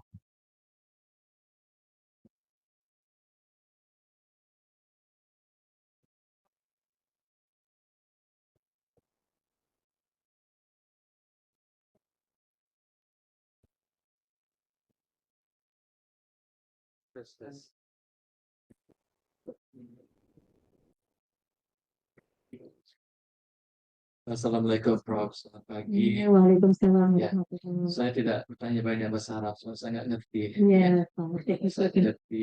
Cuman yang saya dengar tadi, Prof sebutkan mengenai kampus merdeka, polisi pada pemerintah Indonesia sebelum ini dengan apa ministernya Nadiem yang saya mendengar. Program itu kalau pergi ke luar negeri, contohnya mereka mengambil subjek yang sama, contoh mahasiswa propaganda dan bahasa Arab. Apakah mereka boleh mengambil subjek lain? Sebab diberikan kebebasan. Jadi apakah harus inline dengan apa yang mereka pelajari? Yang pertama. Yang kedua mengenai conversion, balik ke UIN, bagaimana mereka menilai pembelajaran di luar negeri. Saya pikir ini adalah ide yang sangat bagus dan kami pun sudah dengar mengenai kampus merdeka sudah lama. Di Malaysia belum sepenuhnya dibuat sebab yang ada pun kebanyakan mereka yang outbound mobility itu saja, tidak yang seperti kampus merdeka program. Mungkin bisa disambung sedikit ya, mungkin ada apa yang kita bisa pelajari. Yang kedua tadi gimana? Yang mengenai conversion, penilaian mereka ketika kembali ke UIN, bagaimana mereka mendapatkan kredit itu untuk mendapatkan INJK kumulatif untuk makan. Ya, terima kasih, banyak pertanyaan yang bagus. Ya, jadi kampus Merdeka, mereka selama ini ya Pak, selama ini adalah mengambil mata kuliah atau mengambil program studi yang sama. Kalau di luar negeri, jadi ditaruh di Inggris gitu ya, maksudnya di London di sana atau di Amerika, dia mengambilnya adalah konsentrasi linguistik atau konsentrasi sastra gitu. Jadi banyaknya mereka adalah inland. Nah, tetapi kalau mereka merdeka belajarnya adalah di Indonesia, ruang lingkup Indonesia, dia kebanyakan tidak inline, tidak sama. Misalkan dia merdeka belajarnya, dia 1 semester berada di jurnalistik. Jadi kami ada mata kuliah pilihan yang itu adalah mata kuliah jurnalistik. Ada juga mata kuliah pilihan adalah di kedutaan, ya di kedutaan Saudi di Malang, di Jakarta gitu misalkan. Jadi mereka adalah magang atau dalam 1 semesternya dia menghabiskan waktunya di luar itu sebagai di jurnalis itu ya menulis berita, ya ada di ke lapangan dan semuanya. Nah itu hanya satu saja yang sesuai di mata kuliah jurnalisnya, tetapi di mata kuliah yang lain nggak sesuai. Nah, bagaimana mereka kembali ke UIN? Kembali ke UIN adalah tetap mata kuliah yang ada, meskipun tidak relevan dengan itu, tetap kita kasih nilai. Gitu ya. Karena yang kita berikan nilai adalah bukan hanya di aspek kognitif saja, tetapi dia sudah melakukan manajerial misalkan, kemudian dia praktek-praktek yang lain, bisa communication gitu ya, komunikasi dengan orang lain, dia bisa bekerja sama dengan orang-orang yang ada di kantor, itu juga dimasuk dalam penilaian.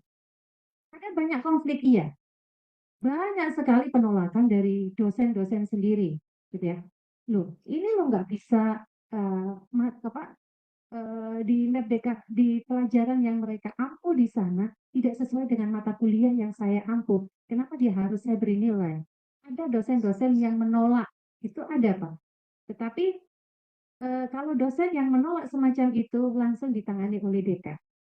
Tim yang langsung turun tangan bahwa mereka dipanggil, diberikan pengertian. Kalau masih mereka tidak mau memberikan nilai, maka pihak program studi yang langsung turun tangan beri nilai.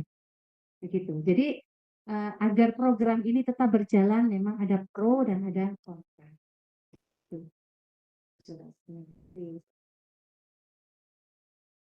Ya, mungkin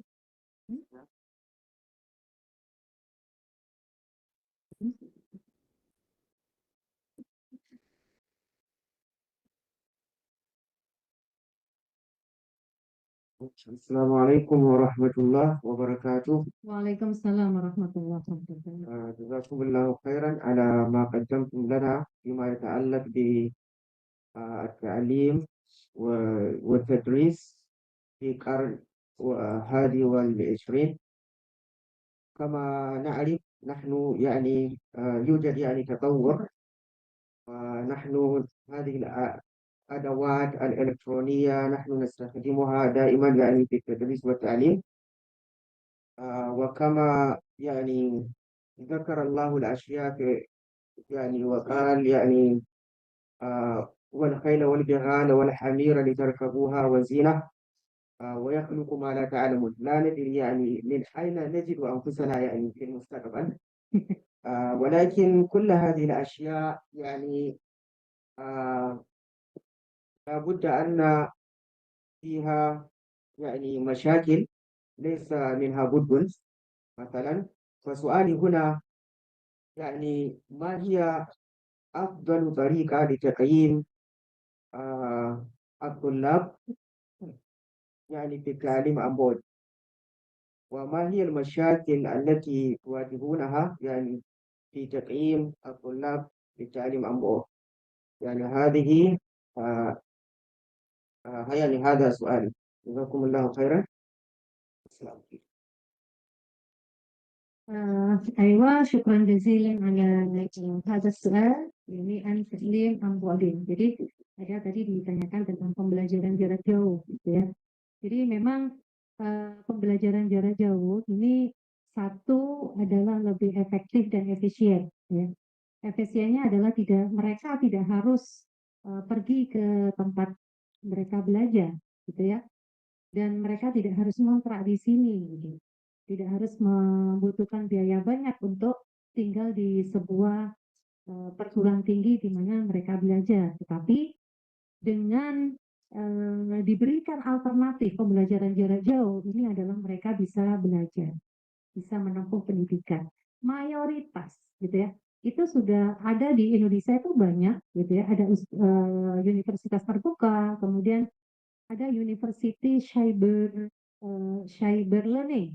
Jadi ada UIN Cirebon itu dilabeli oleh pemerintah sebagai cyber pedagogi atau cyber learning. Jadi University Cyber. Kenapa? Karena mereka adalah di awal tahun 2022 telah merekrut atau membuka pembelajaran online itu 2.000 mahasiswa. Yang mayoritas yang ikut pembelajaran online itu adalah jarang atau hampir tidak ada mahasiswa yang fresh graduate. Jadi yang lulus SMA kemudian langsung tidak. Tapi kebanyakan mereka yang labs yang jarak jauh itu adalah mereka yang sudah bekerja, gitu ya. Kalau tadi itu di program kompetensi, peningkatan kompetensi guru itu adalah guru-guru madrasah yang sudah mengajar. Jadi dia tidak mungkin tidak memiliki waktu, tidak memiliki waktu untuk pergi ke tempat tujuan. Nah, bagaimana penilaiannya, gitu kan? Takdir. Nah, penilaiannya adalah di situ ada banyak hal ya yang butuh yang diberi sesuai dengan penugasannya. Ada di situ misalkan karena kalau yang tadi yang saya pernah mengalami itu adalah peningkatan kompetensi dosen, kompetensi guru itu adalah wasail at-ta'limiyah masalah. Mereka harus membuat wasail at-ta'limiyah. Maka kreativiti dan inovasi dalam pembuatan wasail ta'limiyah itulah yang akan dijadikan sebagai landasan penilaian. Apakah sesuai, gitu ya? Dan wasail ta'limiyah harus sesuai dengan khutbah adirosiyah. Jadi ada linearitasnya. Jadi khutbah adirosiyahnya seperti apa, tujuannya bagaimana, untuk maharot apa, maka bagaimana dia mengembangkan mengembangkan wasail ta'limiyah tersebut. Nah, wasail ta'limiyah ini memang membantu nggak di situ? Nggak ada hubungannya. Dan membuat wasail ta'limiyah tetapi tidak ada hubungan dengan khutbah dirosiyah. Maka di situ nilainya minim gitu ya. Tapi dianggap bagus kalau memang itu sesuai ya antara semuanya di situ. Itu yang selama ini yang dilakukan. Selain wasail taklimiyah, misalkan membuat RTS, jadi rencana pembelajaran di dalam kelas itu juga diajarkan dan itu juga dinilai.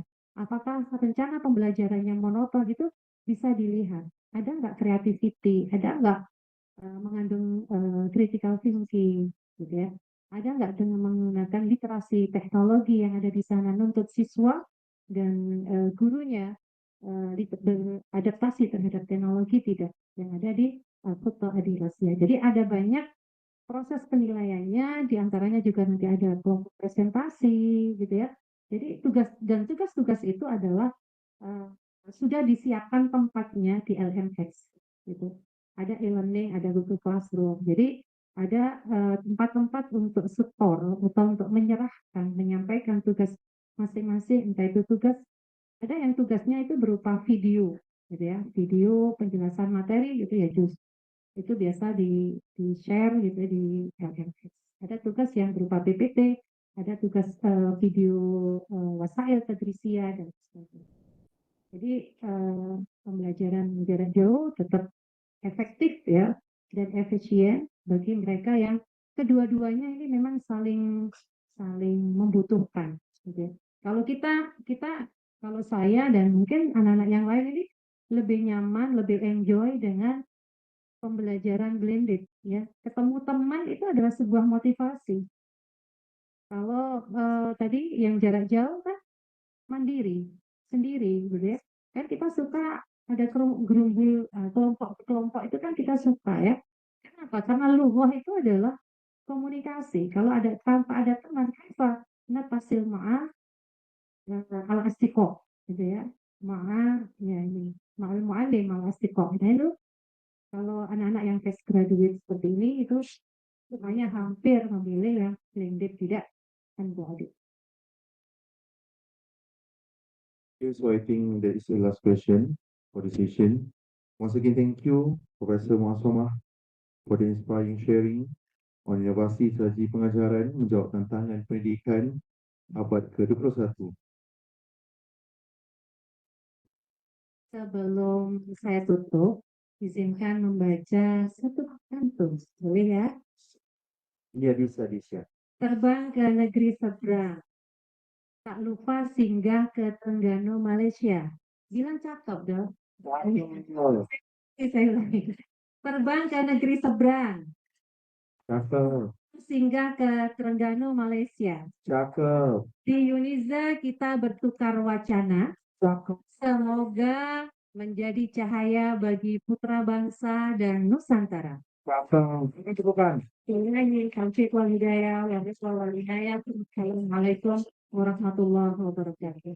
Waalaikumsalam warahmatullahi wabarakatuh. Okay, so we will have a refreshment break for 10 minutes and we will continue at 11:20 a.m. Thank you.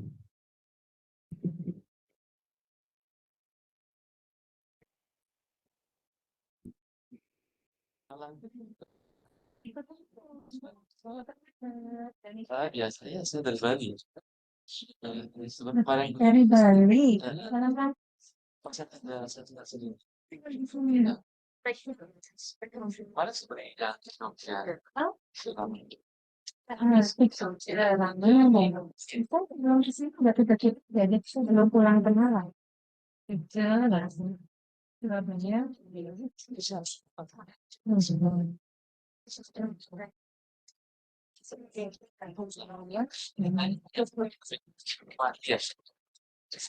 Ya, tapi lebih banyak ini. kasih datang kapan pulangnya? Comes. Comes. Sad. Saya tahu ini. Ya, ya. Saya di Indonesia. Ya, apa dia bisa dalam atau tidak saya bilang presentasi. Agak ya, kalian boleh bisa ya. Ya. Harus kata Iya, itu teman-teman. kita jalan-jalan. Marin.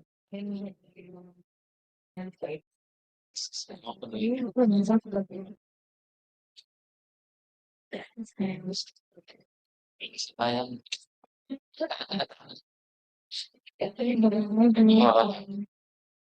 Malam saya sudah melihat biasa dari Bali tahun segini dan sudah Juga dari sini. ya Terus awal di sini. Oh, sedih. saya kenal bisa ini ya ya seliput begitu dengan Oh, jadi dapat Bangun silakan ada dan silakan perfect ini baik oh terus MC kita ya saya kata dan saya ini terus bagi ini poin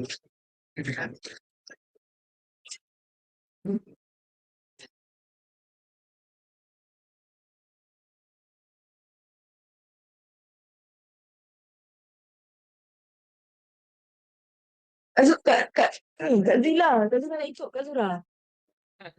Tadi difotoin kan? Tolong bawa dia sekali. Jadi bawa sekali. Hah? Nak kini. Kita Mesti Nazra Bisma saya. Nampak katanya. Sakti.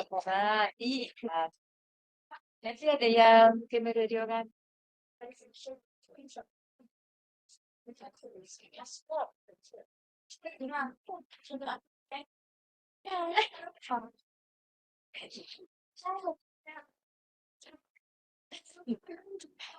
Mama kalian di mana saya pilih. Di Pompang pengajian dan juga pusat pengajian baru Cina Staging Point.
Saya pernah.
Yeah.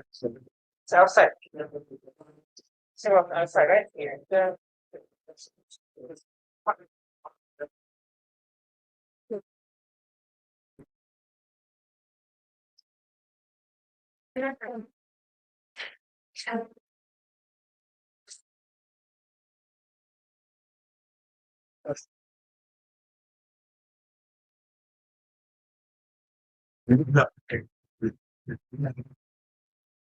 Thanks.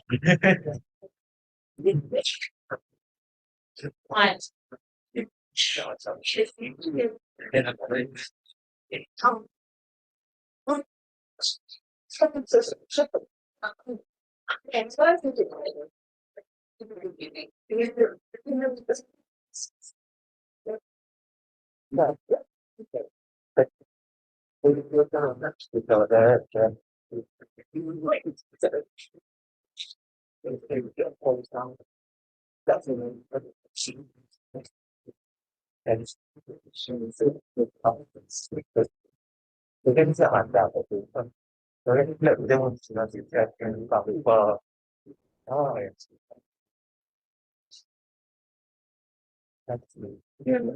you.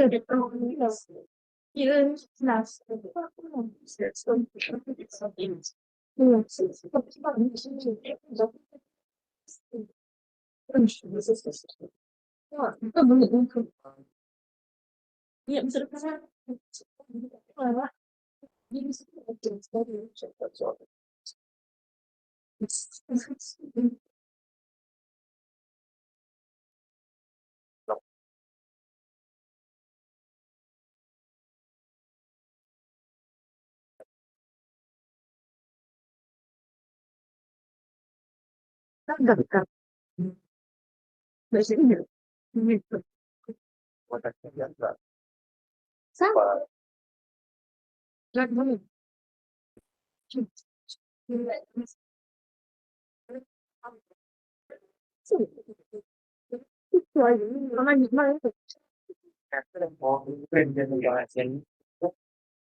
Yeah,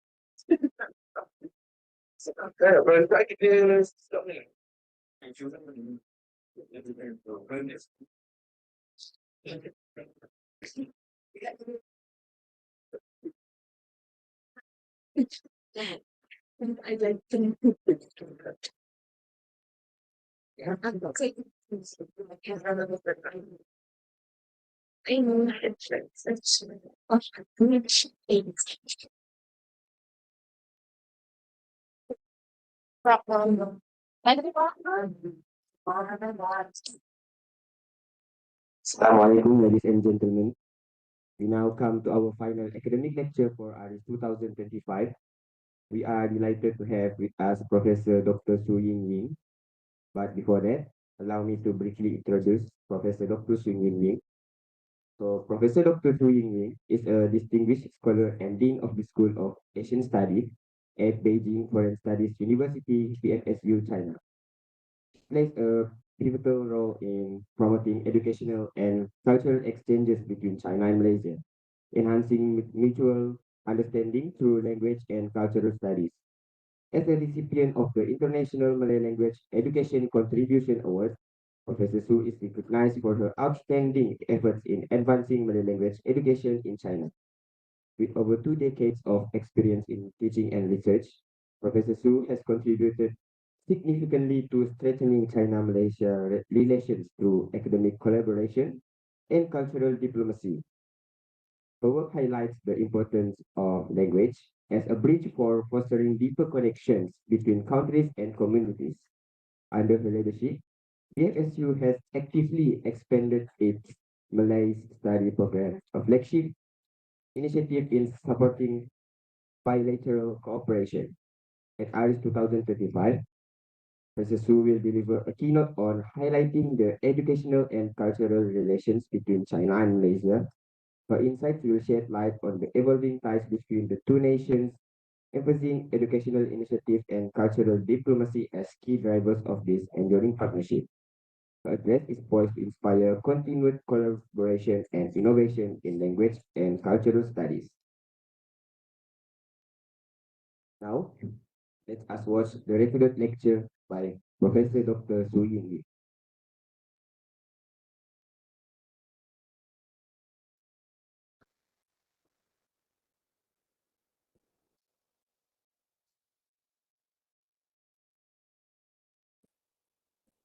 Selamat pagi tuan-tuan dan puan-puan. Nama saya Su Ying, nama melayu saya Surya.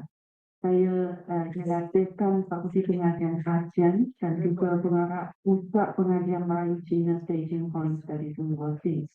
Terlebih dahulu, saya ingin mengucapkan jutaan terima kasih kepada pihak Universiti Sultan Zainal Abidin atas jemputan kepada saya untuk menghadiri seminar antarabangsa ini. Sayangnya pada 14 hari bulan Oktober, saya kebetulan ada kuliah dan juga ada mesyuarat yang lain. Jadi saya terpaksa menghadiri seminar hari ini secara rakaman. Ribuan terima kasih ya. Dan saya juga merasa amat gembira kerana dapat peluang yang berharga ini untuk berpartisipasi ya, dengan kawan-kawan di Malaysia. Ceramah saya hari ini tajuknya menyorok perhubungan pendidikan dan kebudayaan China Malaysia menuju ke masa hadapan yang lebih cerah.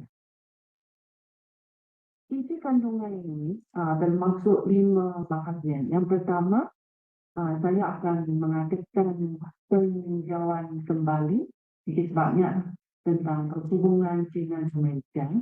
Dan bahagian yang kedua adalah bahasa sebagai medium untuk mendorong kerjasama pendidikan. Dan bahagian yang ketiga, saya akan menerangkan tentang kerja penterjemahan untuk menggalakkan persefahaman kebudayaan antara China dengan Malaysia. Dan keempat, kalau bermasa, saya akan menerangkan sedikit sebanyak tentang usaha bersama China dan Malaysia untuk melindungi warisan budaya. Dan bahagian yang terakhir, seterusnya kami masuk ke bahagian yang pertama ya. Saya akan mengadakan sedikit banyak peninjauan kembali perhubungan China dengan Malaysia. Seperti yang kita tahu, China dan Malaysia mempunyai perhubungan yang bersejarah lebih 2000 tahun.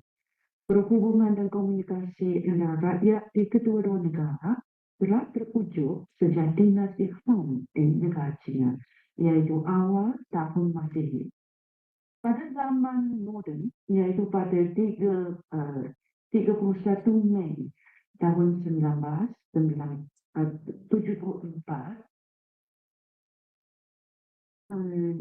hubungan diplomatik China dan Malaysia terjalin. Dengan yang demikian, Malaysia merupakan perintis di kalangan negara-negara anggota ASEAN untuk menjalinkan hubungan rasmi dengan China. Ini mempunyai arti yang penting lagi istimewa dalam era perang dingin. Dan pada tahun 2013,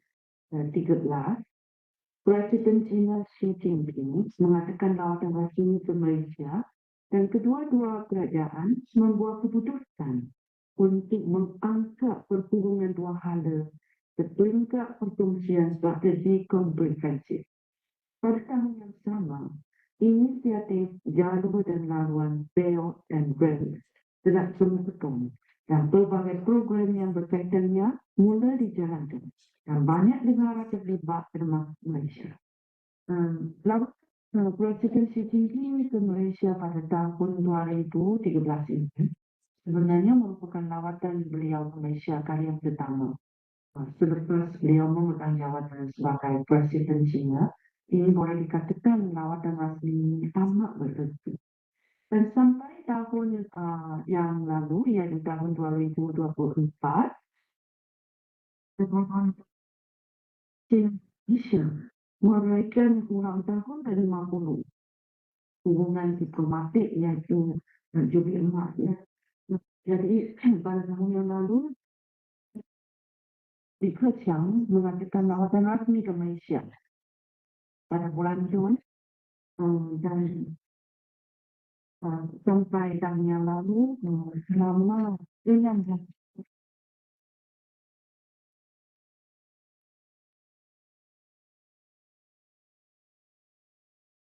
Indonesia kedua-dua negara telah mentutupi 16,8% daripada jumlah keseluruhan dagangan global Malaysia.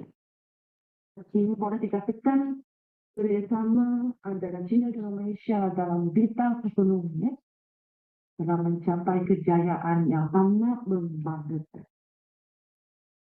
Dan pada bulan April tahun ini, atas undangan yang di-Pertuan Agong Malaysia Sultan Ibrahim, Presiden China Xi Jinping telah mengadakan lawatan rasmi kali yang kedua di Malaysia. Ini telah mengukuhkan lagi persahabatan antara kedua-dua negara. Presiden Xi berkata, beliau yakin dengan usaha bersama China dan Malaysia. Ini akan menjadi lawatan yang membuahkan hasil. Pada hari pertama, setiba beliau di Malaysia, penulisan artikel yang ditulis oleh Presiden Xi sendiri telah disiarkan dalam akhbar-akhbar tempatan utama di Malaysia.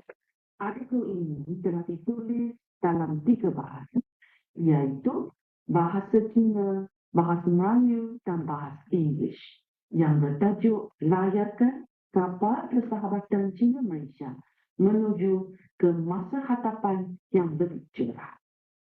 Dalam tulisan artikel tersebut, Presiden Xi menegaskan bahawa dengan lawatan ini, saya berharap dapat mempertahankan lagi persahabatan tradisional kita, meningkatkan kepercayaan politik, memajukan kerjasama dalam pemodenan, menggalakkan pembelajaran bersama antara tamadun, dan meningkatkan tahap baru dalam membangun Malaysia dengan masa depan bersama. Saya yakin dengan usaha bersama, lawatan ini akan membawa hasil yang merangsangkan. Kita bersama dan membuka lebaran baharu dalam hubungan kejiranan yang baik dan kerjasama saling menguntungkan serta memulakan satu lagi era 50 tahun keemasan dalam hubungan China-Malaysia. Inilah peninjauan mengulang kembali sedikit banyak tentang perhubungan China-Malaysia. Boleh dikatakan, persahabatan dua negara kita sekarang sedang berada pada tahap yang terbaik dalam sejarah perhubungannya. Dan seterusnya, saya akan masuk ke bahagian yang kedua, iaitu menghuraikannya atau menjelaskan tentang bahasa sebagai medium untuk mendorong kerjasama pendidikan. Pepatah Melayu berkata, bahasa jiwa bangsa. Pertukaran bahasa dan kebudayaan bukan sahaja dapat meningkatkan persahabatan bersama insan di persada dunia, tetapi juga dapat menggalakkan pertukaran dan kerjasama yang lebih meluaskan dan mendalam antara pelbagai negara dalam banyak lingkup. Bahasa merupakan medium pengantara yang merendasi pembatas dan geografi serta mempunyai unit dan dinamik yang tersendiri sebagai wahana penyaluran ilmu, falsafah, budaya, sosial, teknologi, serta berbagai fungsinya yang lain. Mantan Presiden Afrika Selatan Nelson Mandela pernah berkata bahawa jika kita bertutur dengan seseorang dengan menggunakan bahasa yang tak dapat difahaminya, maka butir bicara tersebut akan terus masuk ke dalam mindanya. Manakala jika kita bertutur dengan menggunakan bahasa ibundanya, maka bicara tersebut akan terus merusak ke dalam hati dan sanubarinya. Dalam konteks ini, bahasa merupakan intipati yang amat penting untuk mendekatkan hati dan jiwa manusia. Didapati bahawa bahasa mampu menjadi asas kepada kekuatan persahabatan antara sesebuah negara dengan negara yang lain. Berkata kepada Confucius, 四海之内皆兄弟, yang membawa maksud menjalinkan hubungan persaudaraan dengan semua orang di seluruh dunia. Kepada ini menggunakan konsep nilai dan pemikiran falsafah tradisional Cina, iaitu berkomunikasi dan menjalinkan persahabatan dengan rakyat berbagai bangsa dan negara adalah sesuatu perkara yang positif. Di negara Cina, Beijing Foreign Studies University, UniSZA, iaitu Universiti saya, merupakan antara institut pengajian tinggi yang fokus dalam bidang pendidikan bahasa dan budaya ini. Seraya menjadikan universiti ini antara universiti yang terkemuka di negara China. Sebagai universiti pengajaran bahasa asing pertama yang diasaskan oleh Kerajaan Republik Rakyat China, PFSU, kini telah menawarkan program pendidikan 101 jenis bahasa asing meliputi semua bahasa rasmi mana-mana negara yang telah menjalinkan hubungan diplomatik dengan negara China, termasuk bahasa Melayu. Menurut hasil penyelidikan Dr. Sri Profesor Emeritus Dr. Awan Serian pada tahun 2019, terdapat puluhan universiti di Eropah, Australia, New Zealand, dan Amerika Utara yang telah menawarkan jurusan bahasa Melayu seraya meneliti bahasa dan budaya Melayu. Antaranya ialah University of Ohio, School of Oriental and African Studies, SOAS, London School, Mascot State University, dan sebagainya. Selain itu, terdapat juga IPT di rantau Asia Tenggara, Asia Timur yang telah menawarkan kursus bahasa dan budaya Melayu, termasuk Tokyo University of Foreign Studies, Angkor University of Foreign Studies, Prince of Songkran University Thailand, dan beberapa universiti yang lain. Jika disorot kembali sejarah perkembangan bahasa Melayu di China, pengajian bahasa Melayu telah bermula semula pada tahun 1960-an. UniSZA telah mencipta sejarah sebagai universiti pertama yang menawarkan program pengajian bahasa Melayu di China pada tahun 1962 dan mendiang Profesor Wu Zhongyu merupakan perintis dan pengasas pengajian bahasa Melayu di China.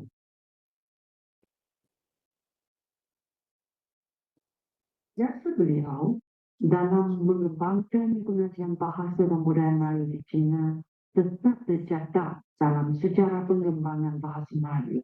Beliau pernah dinobat sebagai tokoh pejuang bahasa Melayu antarabangsa oleh Kerajaan Malaysia pada tahun 2011. Malah, media-media masa Malaysia turut menggelar beliau sebagai Laksamana Cingho yang kedua. Sejak jurusan Bahasa Melayu dimulakan pada tahun 1992, pendidikan bahasa dan budaya Melayu di China kian berkembang biarpun menghadapi pelbagai cabaran tempoh 60 tahun hingga kini. Sejumlah 17 buah IPT telah membuka program pendidikan bahasa Melayu di China, iaitu 12 buah universiti dan 3 buah college yang telah menawarkan jurusan bahasa Melayu dan 2 IPT lagi yang menawarkan kursus bahasa Melayu sebagai kursus pilihan di peringkat umum.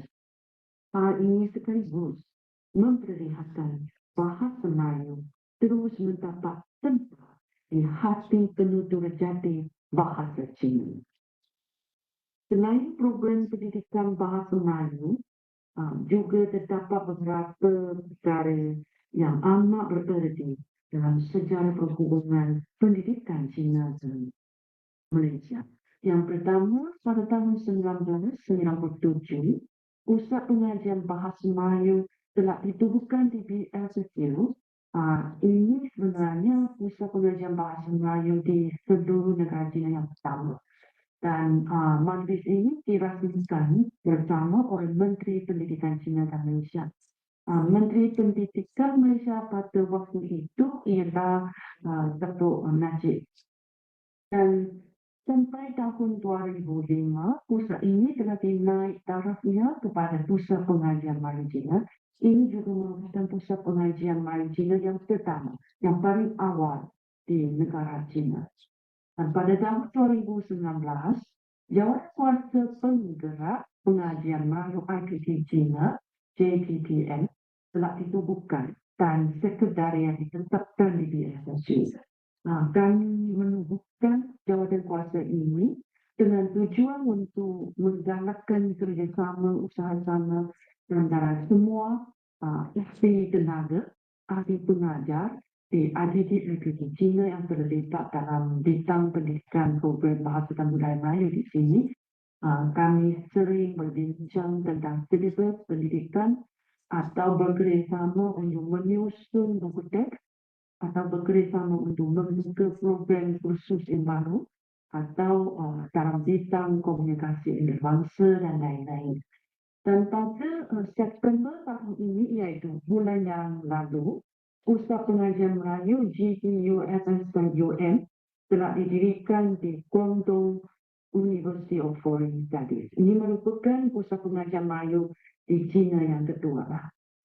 Jadi sejak sekian lama, IPT China telah menjalin hubungan kerjasama yang erat dan intim dengan Kementerian Pendidikan Tinggi Malaysia, Dewan Bahasa dan Pustaka Malaysia, Kedutaan Besar Malaysia ke China terutamanya Education Beijing, dan juga Universiti Melaya, Universiti Kebangsaan Malaysia, Universiti Sains Malaysia, dan institusi kebudayaan pendidikan ini di samping menjalankan berbagai aktiviti pertukaran pendidikan dan kebudayaan.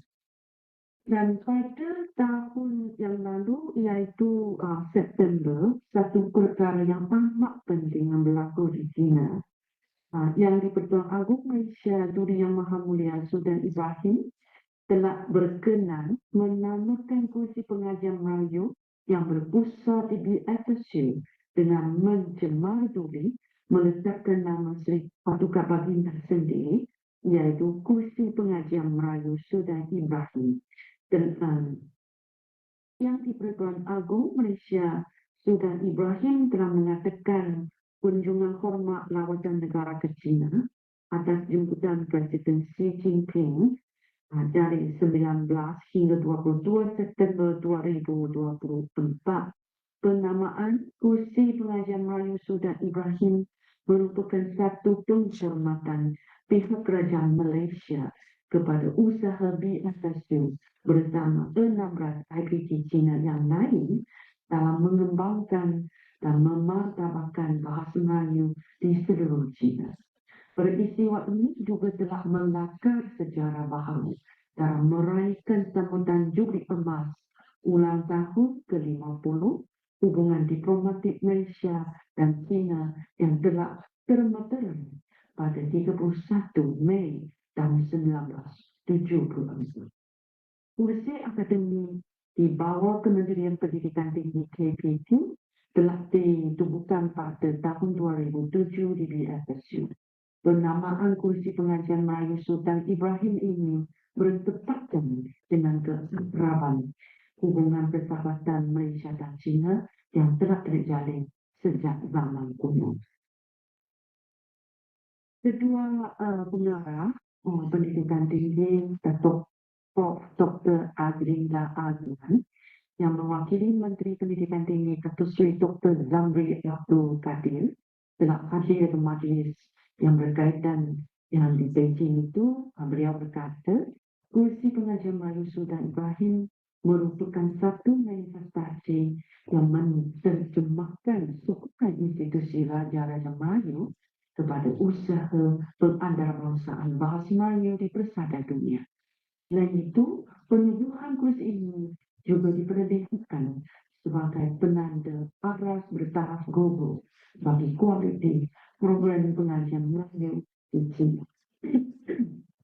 Huraian dan penjelasan yang tadi adalah tentang pendidikan bahasa Melayu di China, dan sekarang saya akan menerangkan sedikit banyak tentang program pendidikan bahasa Melayu China di Malaysia. Selain negara China, Malaysia sebenarnya adalah satu-satunya negara yang telah membangunkan sistem pendidikan bahasa China dengan paling lengkap, yaitu daripada TK hingga ke peringkat universiti. Sejak Universiti Malaya membuka Jabatan Pengajian China pada tahun 1963, banyak universiti yang terkenal di Malaysia berturut-turut mengikuti jejak langkah tersebut dengan menubuhkan Jabatan Bahasa Cina mereka sendiri untuk menjalankan pendidikan dan penyelidikan bahasa Cina pada tahap yang lebih tinggi.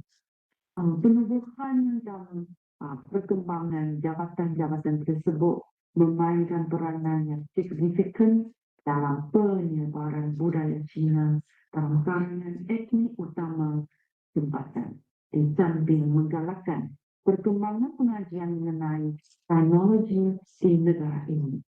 Setakat ini, terdapat 7 buah universiti di Malaysia telah menubuhkan jabatan bahasa Cina, iaitu Universiti Malaya, Universiti Kebangsaan Malaysia, Universiti Sains Malaysia, Universiti Putra Malaysia, Universiti Pendidikan Sudan Ifrit, Universiti Sabah Malaysia, dan Universiti Sarawak Malaysia. Dan pada abad yang baru, pengajian Cina di Malaysia juga menunjukkan perkembangan yang besar. Pada tahun 2003, Timbalan Perdana Malaysia, Timbalan Perdana Menteri Malaysia ketika itu, Tun Abdullah Badawi, pulang dari lawatan ke China dan mencadangkan penubuhan Institute of China Studies. Jadi pada tahun 2004, Institute of China Studies di Universiti Malaya secara rasminya ditubuhkan dan menjadi institusi akademik pertama di Malaysia yang khusus memfokuskan pada pengajian Cina di samping berfungsi sebagai kumpulan pemikir dalam memberikan khidmat nasihat kepada kerajaan. Dan pada September tahun 2010, Institute of Chinese Studies Universiti Tunku Abdul Rahman juga ditubuhkan. Dan pada Mei tahun 2011 pula didirikan Malaysia Chinese Research Center di Universiti Malaya. Penubuhan institusi dan pusat kajian tersebut telah memainkan peranan penting dalam membawa kualiti dan kerjasama pertukaran budaya dan pendidikan Malaysia-China ke tahap yang lebih tinggi. Dan sekarang, saya akan masuk ke bahagian yang ketiga, iaitu kerjasama penterjemahan untuk menggalakkan persefahaman kebudayaan. Selain saluran pendidikan bahasa Mandarin, pengaruh budaya Cina terhadap masyarakat Malaysia, khususnya bagi orang Melayu, orang India dan etnik lain yang tidak fasih dalam bahasa Mandarin adalah melalui penterjemahan dan penyebaran karya-karya klasik sastra Cina yang bermula pada akhir abad ke-19. Golongan penterjemah pada masa itu terutamanya terdiri daripada Cina peramasan, iaitu golongan bapa India. Mereka telah menerjemahkan beberapa karya sastra klasik, cerita rakyat dan puisi kuno Cina ke dalam bahasa Melayu. Menjelang tahun 1990-an, terdapat beberapa karya sastra klasik Cina telah diterjemahkan oleh ahli bahasa atau sastrawan kaum Melayu, termasuk hasil terjemahan tentang cerita rakyat Cina, iaitu Ular Putih, ajaran Mencik dan juga ajaran Konfusius. Di sini saya memberi 3 contoh. Karya pertama, Dewi Putih, dan juga karya yang kedua, Ciniang. Sebenarnya diterjemahkan daripada versi bahasa Inggris ke versi bahasa Melayu. Tapi karya yang ketiga, iaitu Mengzi dengan Luenyu pembicaraan Konfusius, sebenarnya terus diterjemahkan dari versi bahasa Cina ke bahasa Melayu. Dia diterjemahkan oleh tokoh bahasa Cina kaum Melayu, yaitu Obaidullah Haji Muhammad. Beliau pernah memegang jawatan sebagai dekan Jabatan Bahasa Cina di UN. Memang seorang sarjana Melayu yang pasti bahasa Cina dan mengadakan banyak kajian dalam bidang kebudayaan Cina. Dan menjelang abad ke-21, ada 2 organisasi atau badan yang amat penting, iaitu Persatuan Penterjemahan dan Penulisan Quran Aktif Malaysia dan juga Pusat Kebudayaan Malaysia. Kedua organisasi ini telah giat mempromosikan kerja penterjemahan bahasa Cina ke bahasa Melayu dalam kalangan masyarakat Malaysia. Di samping itu, dalam lebih daripada 10 tahun, kedua-dua organisasi ini telah bekerjasama dengan DDP dan juga ITBN untuk menerjemahkan banyak karya klasik sastra Cina ke dalam bahasa Melayu, termasuk 4 karya klasik Agung Cina. Iaitu Pinggir Air, Shui Hu Zhuan, dan hikayat Jelajah ke Barat, Ciuci, hikayat 3 Negara, Sangguo Yi, dan juga Mimpi Rumah Agamel, Hong Hong Meng. Keempat karya ini sebenarnya 4 karya agung yang paling penting, paling termasyhur dalam bidang sastra Melayu Cina. Jadi pada 22 November tahun 2015, hikayat Jelajah ke Barat oleh Xiuji diterbitkan dengan lawatan Perdana Menteri China ketika itu di Kecang ke Melaka. Beliau memberikan buku tersebut kepada wakil masyarakat tempatan sebagai tanda salam persahabatan dari rakyat China. Dan pada 19 Ogos 2018, semasa Perdana Menteri Malaysia ketika itu, Tun Dr. Mahathir Mohamad melawat ke China, beliau menghadiri majlis pelancaran buku-buku terjemahan klasik agung serta buku-buku terjemahan sastra Cina yang diadakan oleh Pusat Kebudayaan Han Malaysia di sini. Kedua-dua peristiwa ini amat penting dalam sejarah penyebaran bahasa dan budaya Cina ke masyarakat tempatan Malaysia. Dan memasuki abad ke-21, pihak penerbitan Cina secara beransur-ansur melaksanakan beberapa projek besar termasuk China Classic International, China Book International, Mutual Translation Program between China and foreign countries, and the Secret Book Project, dan beberapa lagi. Usaha penerbitan China ke peringkat antarabangsa telah memberikan sumbangan besar terhadap penyebaran budaya China di arena antarabangsa, terutama sekali di negara-negara jiran dan negara-negara membangun dengan pencapaian yang sangat memuaskan. Sebagai contoh, Secret Book Project, Seru Gongcheng yang dilancarkan secara rasmi sejak akhir tahun 2014 telah menyaksikan kelulusan sebanyak 1,614 buah projek penerbitan dan terjemahan karya Cina dalam tempoh 5 tahun yang lalu. Antaranya terdapat 58 buah karya Cina telah diterjemahkan ke dalam bahasa Melayu, termasuk 5 buah novel popular, yakni Purnama Batu Jet, Di Mana Ranting Dipasang, Penyangkutan, kumpulan cerpen Diripan Malaysia dan Pokok Teh dari Selatan. Kelima-lima novel ini boleh dikatakan amat penting dan terkenal.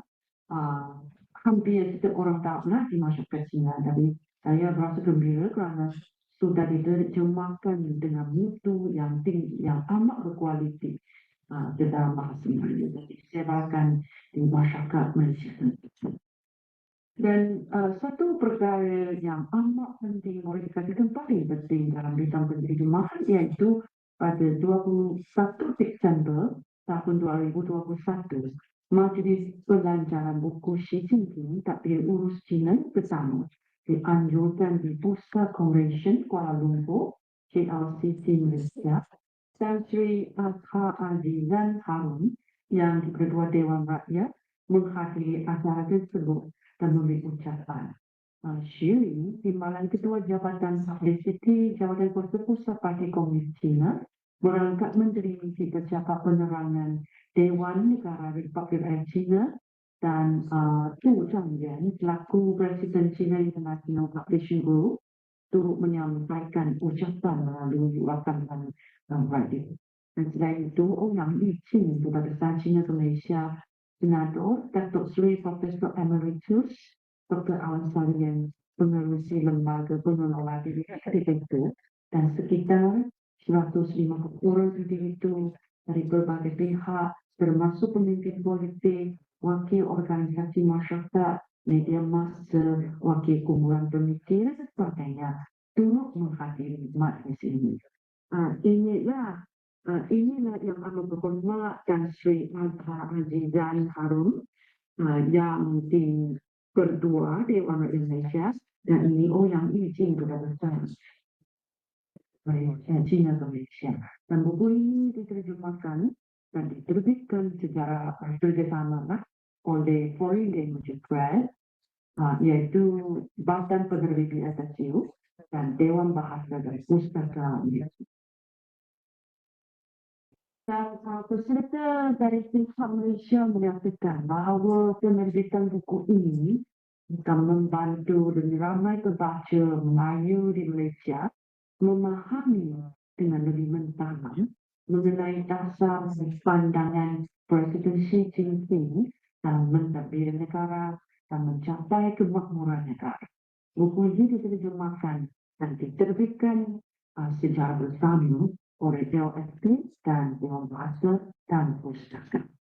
Dan sekarang saya akan masuk ke bahagian yang keempat, iaitu usaha bersama China dan Malaysia untuk melindungi warisan budaya. Saya fikir biarpun bidang ini sampai sekarang bukan begitu kejayaan atau hasil yang begitu menonjol, tapi setiap hasilan boleh dikatakan sangat penting.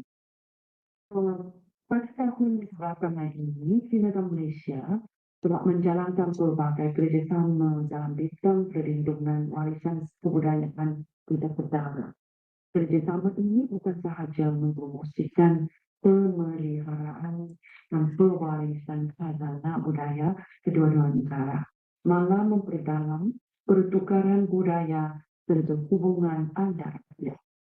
Pada Desember tahun 2020, dua warisan kebudayaan tidak kedara negara, upacara Wong Wong Sangat dan pantun berjaya dimasukkan ke dalam kategori senarai wakil warisan budaya tidak kedara kemanusiaan UNESCO secara pencalonan Made Nasional. Inilah kali pertama Malaysia berjaya mengangkat warisan negara dan keiktirafan UNESCO bersama negara lain. Dengan upacara Wongkang dicalonkan bersama China, manakala pantun dicalonkan bersama Indonesia. Pengiktirafan ini menjadikan jumlah warisan kebudayaan tidak kedara Malaysia yang tersenarai di bawah senarai wakil UNESCO kepada 5, yaitu Mak Yung pada tahun 2005, Sultan Zainal pada tahun 2018, dan China pada tahun 2019.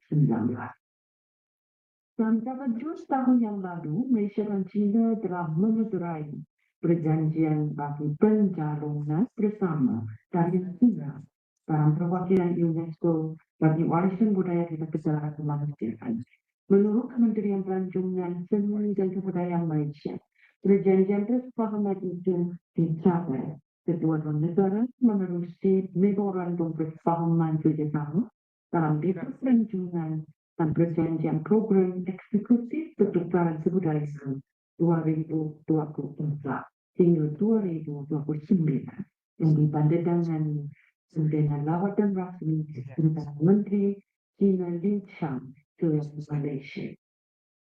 Dan sampai bahagian yang bertutup meninjau kehadapan konteks kerajaan China secara aktif menggalakkan dialek antara sama berpikir dan pembina mobiliti berfungsi aktif sesama insan.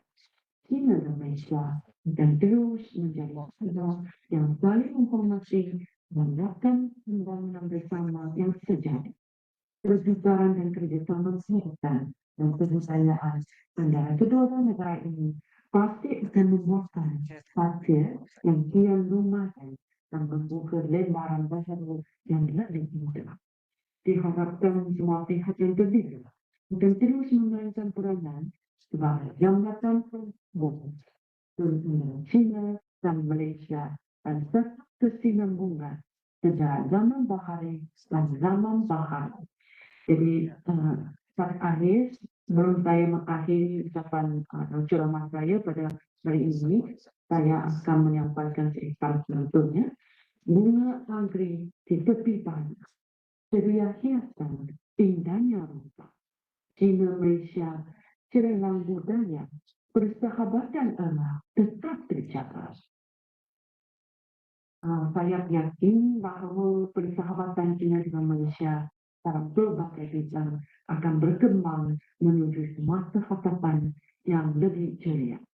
Jadi sebelum saya mengakhiri ceramah hari ini, saya akan ucapkan selamat datang kepada kawan-kawan di Malaysia, terutama kawan-kawan dari Universiti Sultan Zainal Abidin. Kalau ada peluang, sila datang ke DSU. Kami di sini mengawalkan kedatangan tuan-tuan dan puan-puan di sini. Saya harap berpeluang secara lebih dekat, secara face to face untuk berkomunikasi dan bertukar pandangan antara kedua-dua pihak kita. Sekian, terima kasih. Thank you, Professor Su, for sharing such a meaningful insights into the educational and cultural ties between China and Malaysia. A truly fitting conclusion to our AReS 2025 lecture series. Ladies and gentlemen, we have now reached the conclusion of the academic lecture series for AReS 2025. Over the past 2 days, we have been inspired by thought-provoking ideas and meaningful exchanges that embody the spirit of this seminar. On behalf of the organizing committee, we extend our heartfelt appreciation to all our distinguished speakers, participants, and supporters. May the knowledge shared here continue to inspire collaboration, innovation, and academic excellence. Thank you and see you again at future AReS events.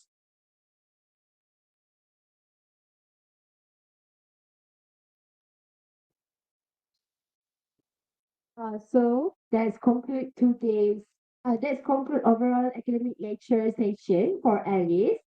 So we will start our next program, which is collaborative teaching. So in all the course have assigned venue. For band, it's in Library Auditorium Hall. For bus, it's in SC17, and for BPR, it's in Hafsah 02.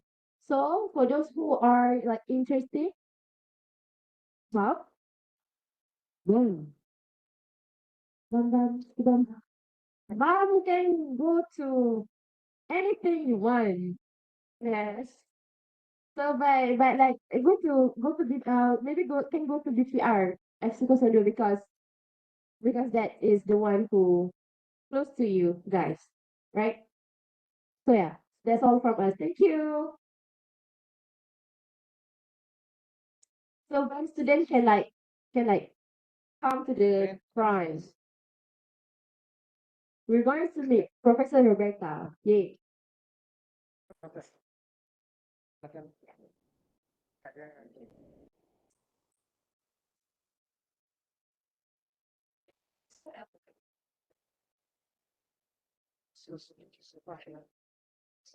Hi.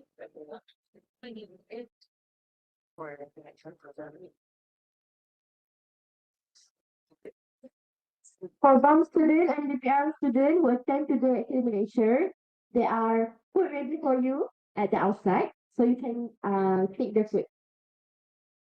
All right, thank you so much.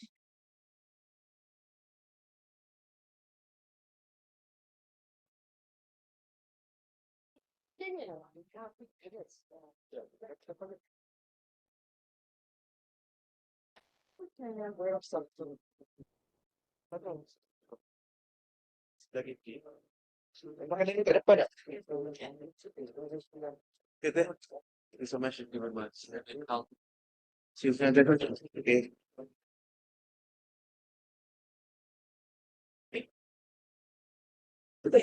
Like what? You know the fact of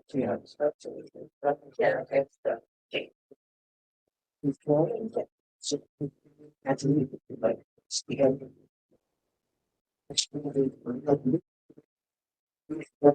very simple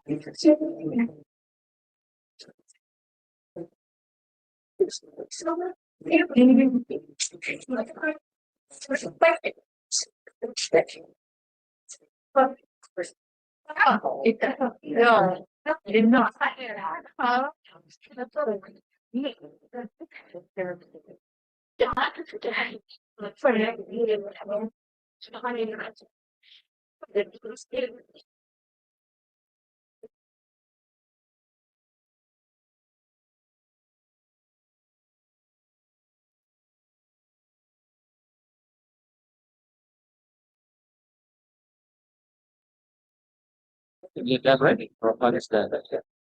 Tomorrow topic is another one.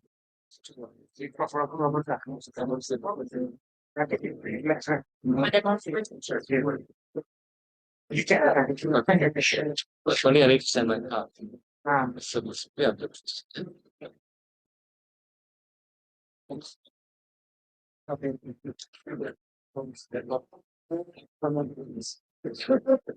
Yeah, I like it. That's and also it should bring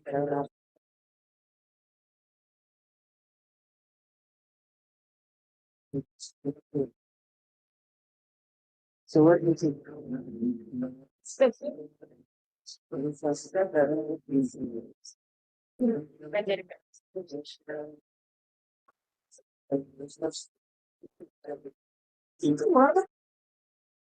It's not like oh, I see.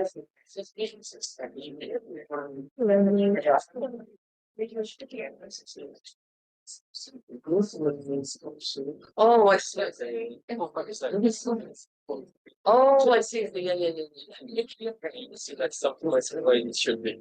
Oh, but, see that. Okay, so I translate. Yeah. Yeah.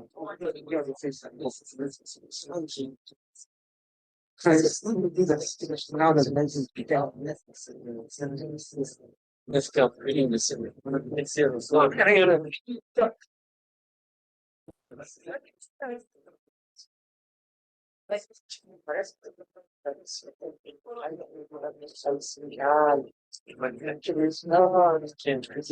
Yeah, it's like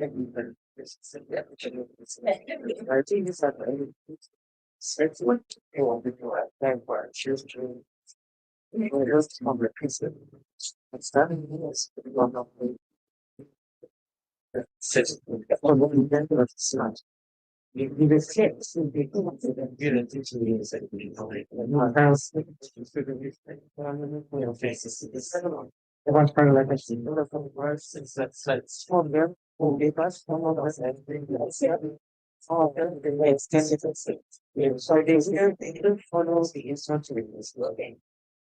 It's what I really was thinking of. So where I says the different so like we put a problem so you see that you're touching steps right?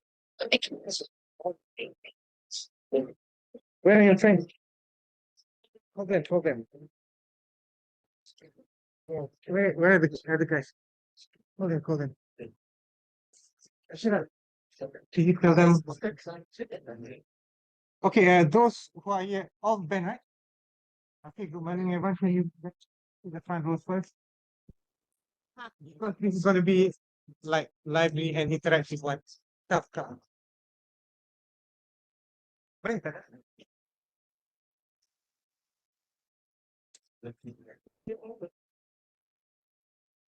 So the latecomers they sit at the back. No, you get the privilege of asking questions.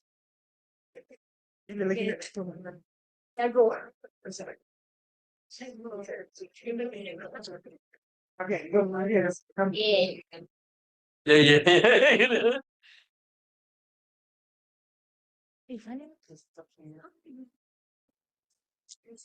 What do you want? Yeah. So make sure you say what you want. Yeah.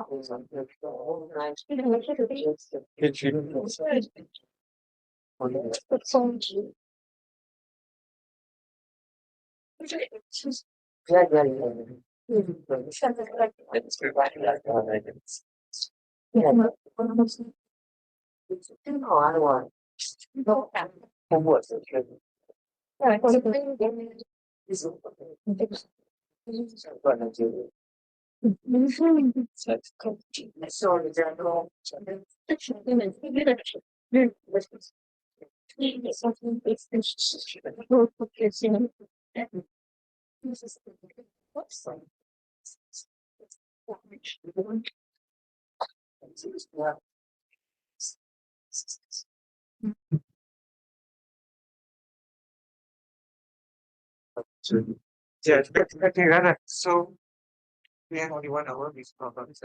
So you can start now and then your session. Yeah. Some are still coming from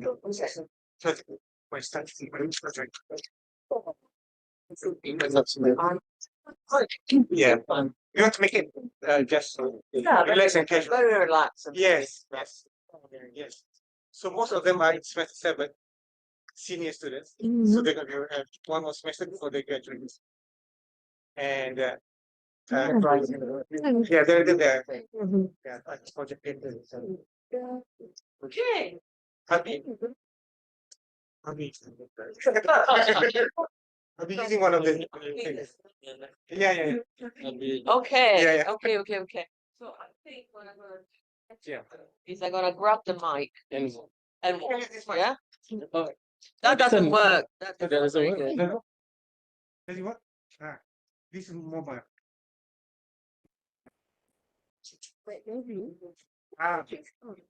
Okay. Hello.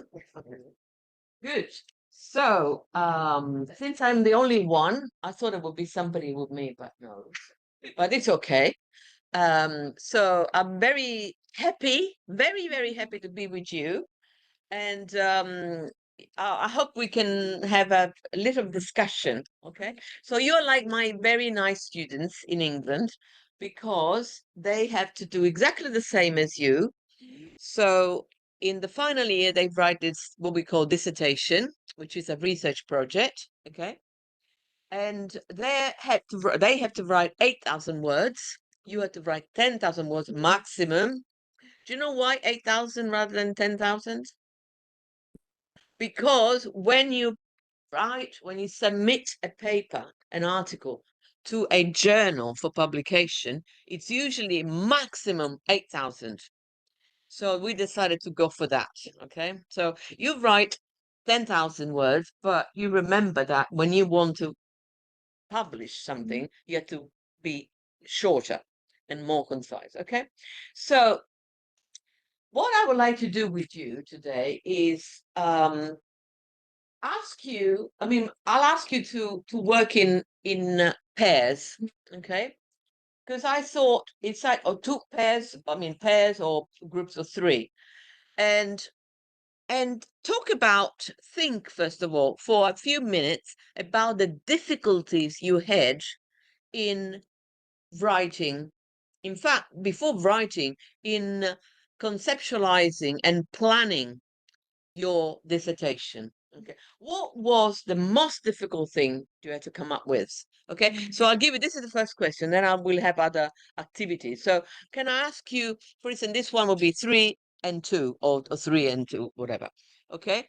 You can be 4 if you want, or 2 and 2. Okay. So think of what was the most difficult thing, the most the hardest hurdle that you had to face when planning your project. Okay. Just a few minutes.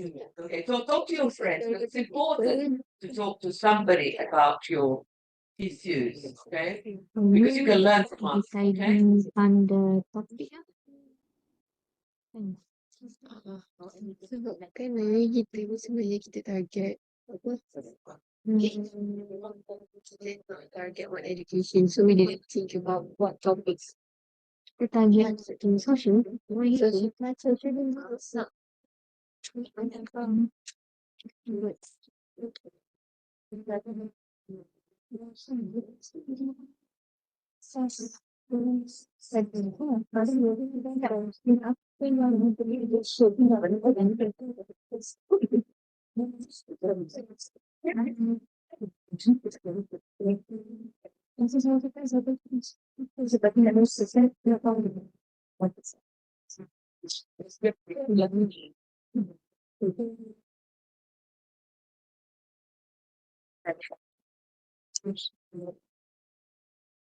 Limited quota for the field.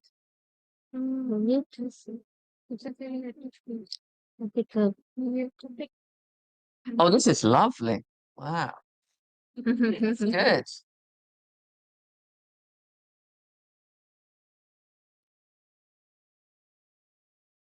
It's a media. Look, this paper, tablet, paper. Yes. From Gen Z, Prof. Paperless. Yes, paper. Paper. I think it's a function. Semua benda tu betul ni memanglah kita dah bodoh kan. Template tu. It's right enough. Yeah. Okay, good. So shall we start from what about that group, the second table? How about? Well, let's see. It's not a test, so very relaxed. No worries. Okay, you want to start? Okay, yeah. Yes. Okay. When we first want to do our FYP, we need to do the proposals. Yes, First thing that's very good. That's excellent. Yeah. This is the ambiguous ideas. Then we have difficulties in choosing the title. Yeah. The title. Okay. To get approval from our lecture. Okay. Okay. But that's administrative issues. I was thinking more conceptual issues. So I think the title indicates what you want to do, right? Did anybody else share the same issue? Yeah. Just, you can change the title, can't you? But it's registering the title is just an administrative issue. But I was thinking, what am I going to do? That's an issue, isn't it? Yes. So how did you, anybody else had the same perception? What about you people? You three? Did you have the same problem? No. Okay, good. What problem did you have?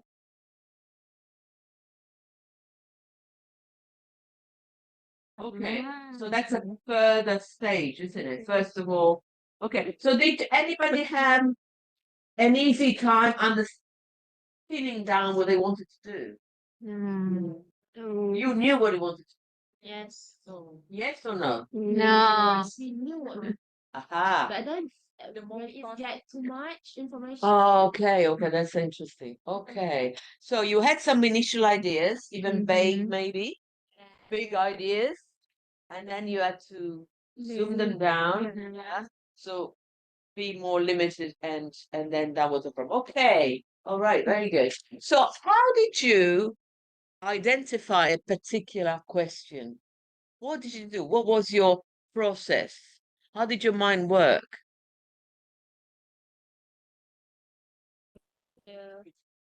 Past studies. Yes, exactly. So that's called, some people say, creating one's research space, right? So which is you create your little space, your little niche. Yeah. So and that is actually quite interesting because you link that to what will be the review of the literature, right? So when you summarize critically all the research that's been published already, that already exists in that area. Okay. So how did you do that? What idea did you come up with in the end? How did you find your little space? Was it difficult? Was it difficult, wasn't it? Oh, very, very difficult. So how did you do it? Can you talk to your other mates about it? How did you actually find out that what you wanted to study, what you wanted to investigate? Because it's a process of selection, isn't it? This I don't want, this I don't want, this maybe, but how? What kind of approach, what kind of perspective? So talk a little bit about it with your friends, please. Yeah, just a few. Yeah. So try to remember what you did. Yes, please. Remember that I suggested. Can I just give you a hint? Remember that I suggested you go big and then you narrow down because that's what you want to do, right? You don't go from narrow to big. No, it's the other way around. You zoom in, okay? So think about that. So have a little chat with your.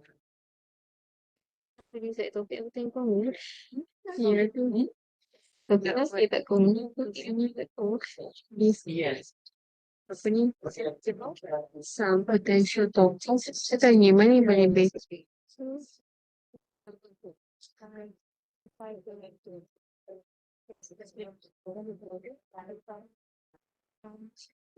Email, ABC, strategies and American strategies to one representative. Because that's what I'm to stand so that's the main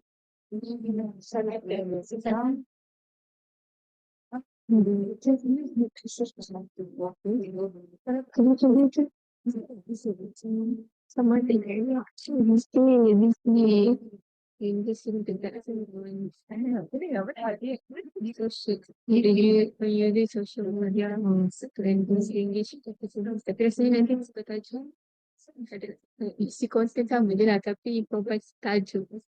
Saya lebih penting lah. Instead of putting example, I just want to the general one. So kalau kita dah jadi YouTube, then we just know the YouTube that instead of that. Kalau Instagram, you want me to kalau so jangan pakai orang usually instead of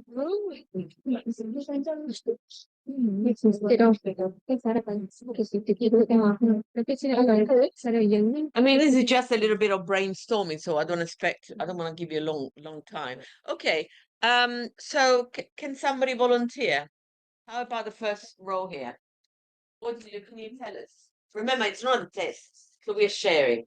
We're all friends here. Nobody is dominating anyone. So feel relaxed. Can you maybe you mind?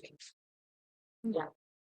Okay, so first, like maybe we will choose 2 or 3 criteria that we feel interested in, Okay. and then after criteria thinking, we will choose the most criteria that relate with us, and maybe we have a little knowledge about it, so that we can study further about the criteria. Okay. And what did you use to in terms of bibliographical tools? What did you use to find out what had been researched about a particular topic? What do you use? Sorry? AI. Okay. All right. Oh, she's I fine. Okay, what else? How about a more traditional way of Yes, exactly. Yeah, Google Scholar is actually quite good. As well. But AI, why not? You know, if you use AI to start from, that's fine. You know, it's a bit of I would say it's a bit cheating because they already compile everything, but it's okay. If we then elaborate, if you do, it's a matter of, you know, if we use AI and then work from that, that's fine. Okay, so Scholar, you know, Google Scholar is very good. Your library maybe is very good. You know, you take your library. Okay. Okay. So how did you choose? So how did you go from that to finding a question? Was it difficult? Okay. So would any one of you, maybe we can have 2 or 3 people reading out their questions, their research question. Oh, perceptions of students. How many questions did you have? 3. 2 or 3. Okay. Would you say that you may have main questions and secondary questions? Yes. Yeah. And why is that? Give me a moment. Yes, I'll give you even 2 moments. So why would you have main question and secondary? All right, so my title is Analysis of Linguistic Bargaining Strategies Used by Sellers in Pasar Payang. You know what is Pasar Payang? No. Pasar Payang is like traditional market in Terengganu. Okay. Yes, it's traditional market lah. The setting That's the is title, right? yes, that's the title. So, my What is research your question? question, Yes. the first one that I would like to focus on, basically the main umbrella on my FYP is what are the functions and what are the types commonly used by sellers use linguistic bargaining in Pasar Payang, which is I want to investigate the types of linguistic bargaining that sellers use. For example, like directive acts, commissive acts. Yes, that's one. And another secondary research question is what are the function of the elocutionary speech acts used by sellers during bargaining in Pasar Payang? Right, so I use the type of bargaining and then the elocutionary function. People hear that? Did people follow that? Okay. So so you have 2 main questions. Okay. Right. Before we get to before we move further, would you say that when you elaborated on that question, you said, what did you say? Can you repeat it? When you said, that means I want to know if, can you tell me? I want to know if there's such as directive acts. Directed, okay, directed. So the kind of speech acts that the sellers use. Okay. So in a way, a question, and see if you agree with me, a research question is also linked to something else. A kind of hypothesis. Yeah, you follow me? You agree with the saying? Yeah. So you hypothesize that there could be direct speech acts or indirect speech acts. Okay. Or you can have a more open question and you can ask yourselves, okay, what kind of functions do the bargaining involve? Okay, so you can have, sometimes you can have a very open research question, or you can have a very narrow, a more narrower question, but with a hypothesis, and you can have a yes, no hypothesis, okay, or you can also have a more complex hypothesis that to say if the bargaining involves direct speech charts, what kind of speech charts are these? So you can have you can go further, okay? Yes, absolutely. You can. I'm just saying, so in a way, that process clarifies your mind. Yeah? It clarifies what you really are looking for.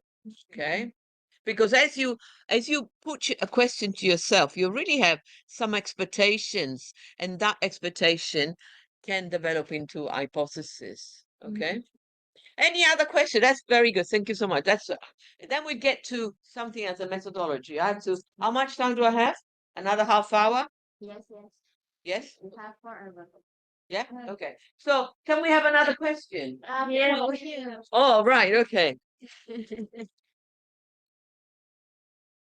So, my study title is that analysis of women's language in sexual harassment discourse on X. In what? Sorry. Sexual harassment discourse on X. X. Okay. Yeah.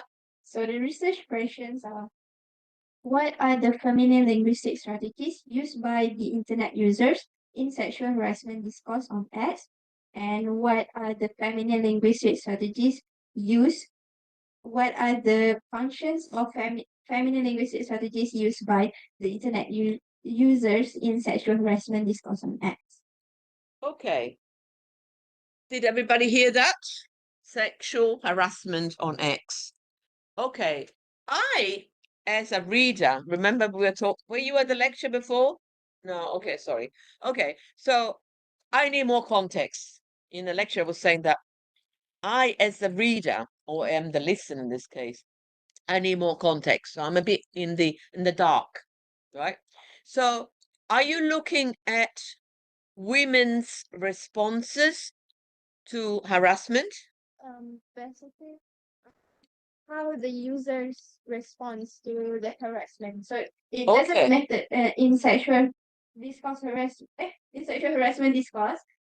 I mean that whether they are criticizing people or whether they are the one that sexually assaulted people, or they are the one that spread awareness. So Aha. so it's everything. Okay, so you see that you already are.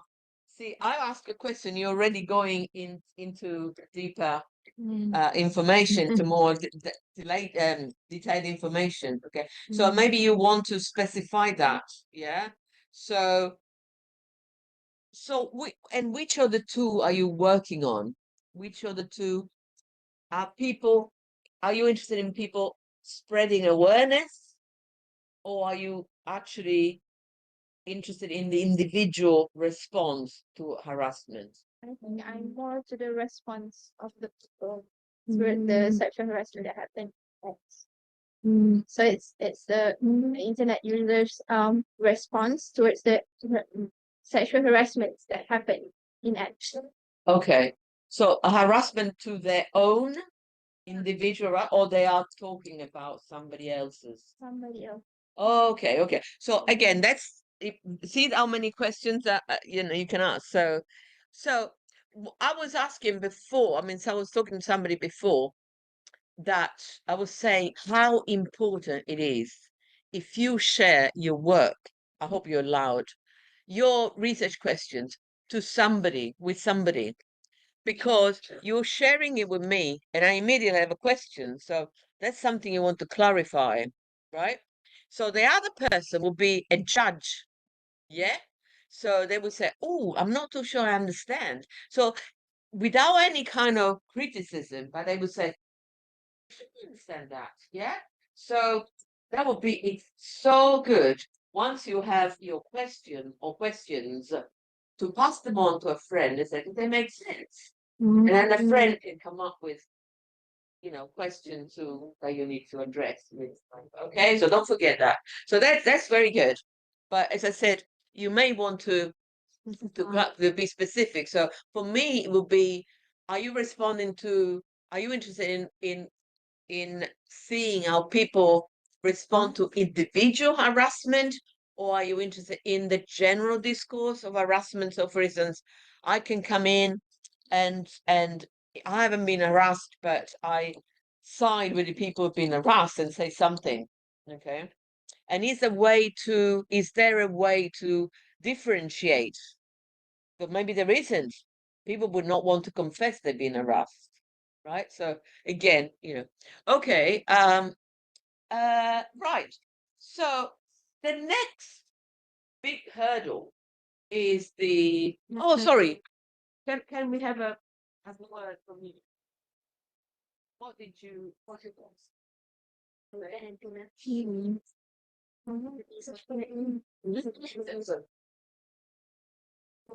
If you want to, you don't have to. Yeah, oh, okay, all right. Okay, so right. So the other very difficult moment is we go back to the review of the literature, okay? But it's the methodology. Ooh, how are we going to do that? Ooh, that is really difficult. So, for instance, in your case, how did you go about answering your question? You have the data, right? What kind of data? You have how will I, first of all, and data means also data collection. How will I collect my data? But then what would I do with my data? Right? Okay, so can we have a moment of thinking and chatting with your mates about the methodology?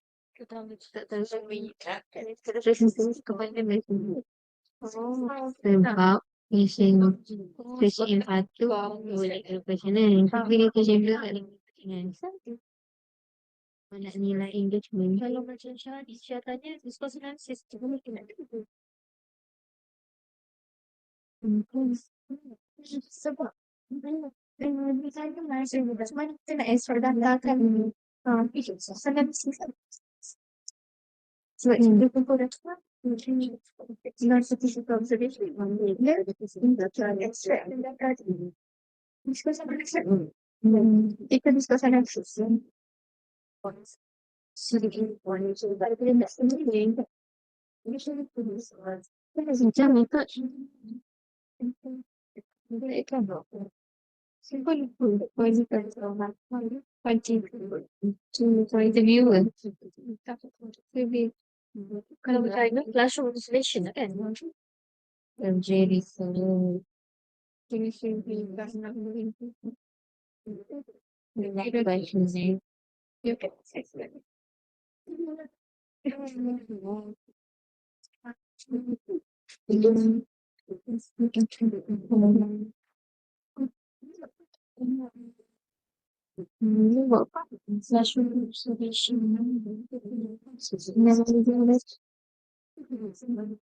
Okay.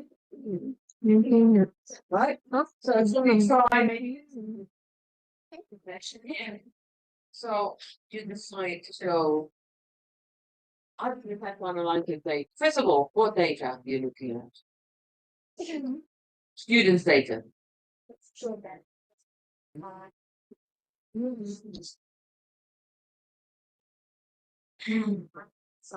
Okay. Okay, so you're looking at lyrics. You're looking at lyrics. Okay. So is there a what kind of lyrics? Okay. All of them? All how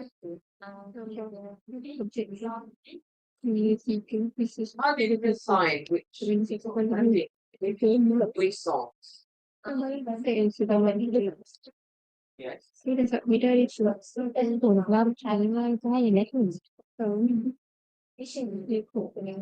And I found out that this is a song. Okay, can I use you as an example? Is there anything, I wouldn't say wrong, but anything controversial about it? So she's decided to look for two songs, right, which are particularly feminist. Is that right? Yeah. Okay. What do you think she's gonna find out?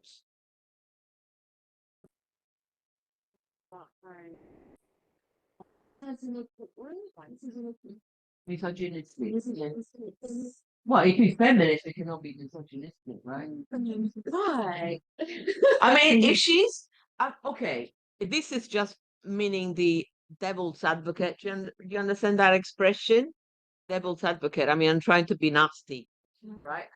Among us, not to you, but all together. Yeah. So if she's looking at songs that are feminist, she's gonna find that they are feminist, right? Right. So that's a bit tricky, right? So she can still use that, right? Those data, but to prove how they are feminist, right? Otherwise, you're going to prove what you already know. Make sense? Yeah. Make sense? Yeah, you follow that? Because if you already have chosen things that are chauvinistic or misogynistic and feminist, you've got to just confirm what you know. So you're already not working on a research question, but you're working on a hypothesis. Does it make sense? Great. Yeah? Are you with me? Yes. So that's okay. That's absolutely fine. But no. I'm not trying to discourage you. Absolutely not. But what I'm saying is you can follow that. But then your question becomes different. Became what are the features, lexical, grammatical, whatever, or the discourse strategies that characterize feminist lyrics versus misogynistic lyrics. Are you with me? See, do you see what I'm saying? So that, yeah, so it's so interesting because we have something in our mind, but our choice of data is a way that, yes, of course, we need the data, but the data will go back, will bring us back to the question. So because the crux of the issue, the problem is that the process of producing a piece of research, it's not that you decide on a question and then leave it and that's it. You keep going back and revisiting all the time. Yeah, I don't think you finish because you will say, okay, if I use this data, this is my question. But if this is my question, then what kind of methodology? And then what kind of data? And the data, so you continue revising and revising. Okay, so remember, that you have to revisit maybe your question. Okay. Any other example of data or methodology? Who wants to answer? Come on. Methodology, yeah. So my field will be education. My education. So my title is about perception Perception. of school SMK Longkapa teaches on PBL project based learning in ESL classroom. Okay. So for my It's okay. for my methodology, I will use case study. Using what? Case study. Okay, case study, yeah. So my method will be interview. Interview. Interview. Of whom? Who we going? All teachers. Okay. Perception of how PBL works, how the benefit and challenges in their using PBL. Excellent. Okay, that's very good. So a case study. What's a case study? Yeah, so it's actually one specific focused investigation that maybe you can suggest that maybe representative of a bigger picture, right? Okay, so that's very good. So it's such a kind of qualitative type of investigation. That's very good. So you could have, you're going to interview the teachers, okay, but you could have interviewed who else? Students, parents, the public. Yeah, Okay, so in a way, you got to say when you talk about your methodology, you have to say, for this very project, I'm only focusing on teachers because why are you focusing on teachers? So that's a reason why. So you cannot just leave things to the destiny and fate, right? So you got to say there's a reason why I am choosing to focus on teachers. Why is that? Have you thought about it? Okay. Classroom, especially in ESL classroom. Okay. And most all of school rural area not using PBL. Only Bangsa language teacher using PBL. For English teachers, they don't use PBL. Okay. Where would you put that explanation, that rationale? Where would you put that? Because that's the context of your question, isn't it? And the question, the context for your methodology and for your data collection. So make sure you can put an introduction, you can put in the preface to your methodology, but make sure that you actually locate that in a particular point, because that's crucial. Because otherwise, me as a reader, I could say, what about the students? What about the leader of the school? Yeah, absolutely. Yeah, you agree with that? So again, what I was saying in the lecture you didn't hear, it's important to give so much information to the reader that they don't ask any questions, which is very difficult to do, of course. But the more information you give them, the better it is. Okay. Okay. Now, methodology is the data, but also is the kind of framework, theoretical framework we use. Yeah. So, and the two are interlinked. Yeah, the two go together. Yeah. So, what was your choice of? What did we talk to before? Harassment. How about going back to your harassment? What kind of, how can I say, philosophy? Yeah. You had in your mind. How would you look at these data? What will you use? What will you look at? Words? What? I would say this sentence itself, so basically the content of the sentence. So so this, um like how they use the words in response to the sexual harassment. Okay, okay, that's very good. So you will use what kind of theory, what kind of framework? What would you what will you use? What have you got in mind? Lakoff theory. Yes. So a gender approach. A gender approach. Okay. Lakoff is a bit old though. Yeah, I would say it's a bit old. Yeah, we want something more modern. Okay, maybe Lazar. Have you looked into Lazar? Lazar. Lazar. Yeah, Lazar is a discourse scholar who says, well, discourse is too vague. We have to look into gender discourse. Okay, so Lazar is very good. He's a feminist discourse analyst. So you can look into that, because Lakoff was groundbreaker, but Lakoff is very, very, very old theory. So look into more. So that's the other thing. When you choose both your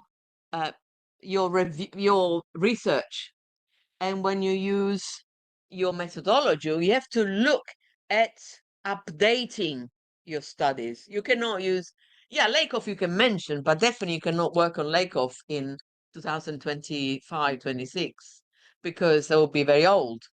Things have gone, not because that theory is old, but because things have moved a long way, a long way.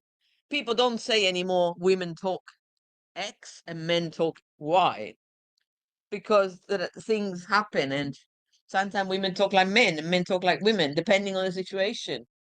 So there's much more flexibility. So things have really radically changed. Okay. Okay, so that could be, so discourse approach, right? from a feminist perspective. Okay, that's good. Any other ideas of theoretical frameworks? What are you is a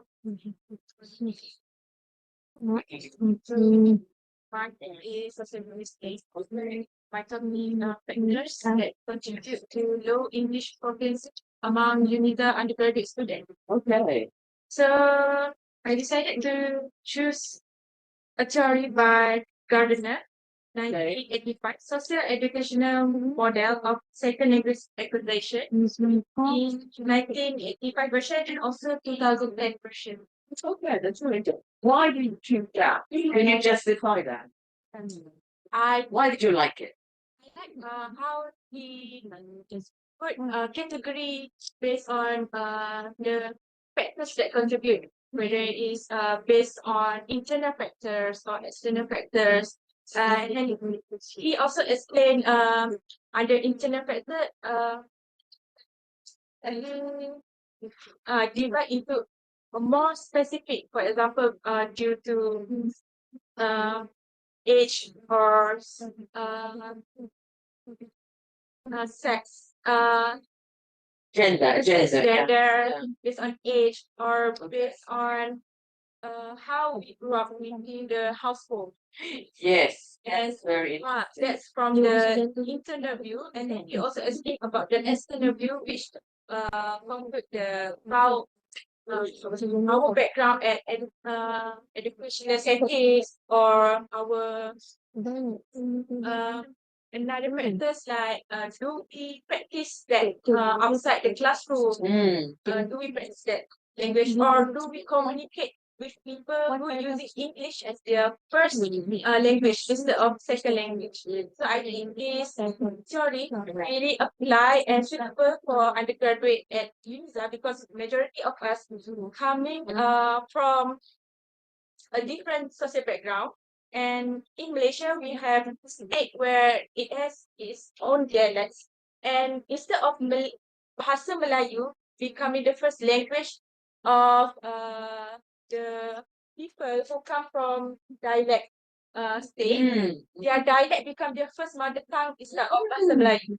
It's become more causing the students have bad or hard experience in adapting English language for their daily communication. That's fantastic. You're very naughty because you should listening. You should be listening. So that's amazing. But there's so much in it, isn't it? So much.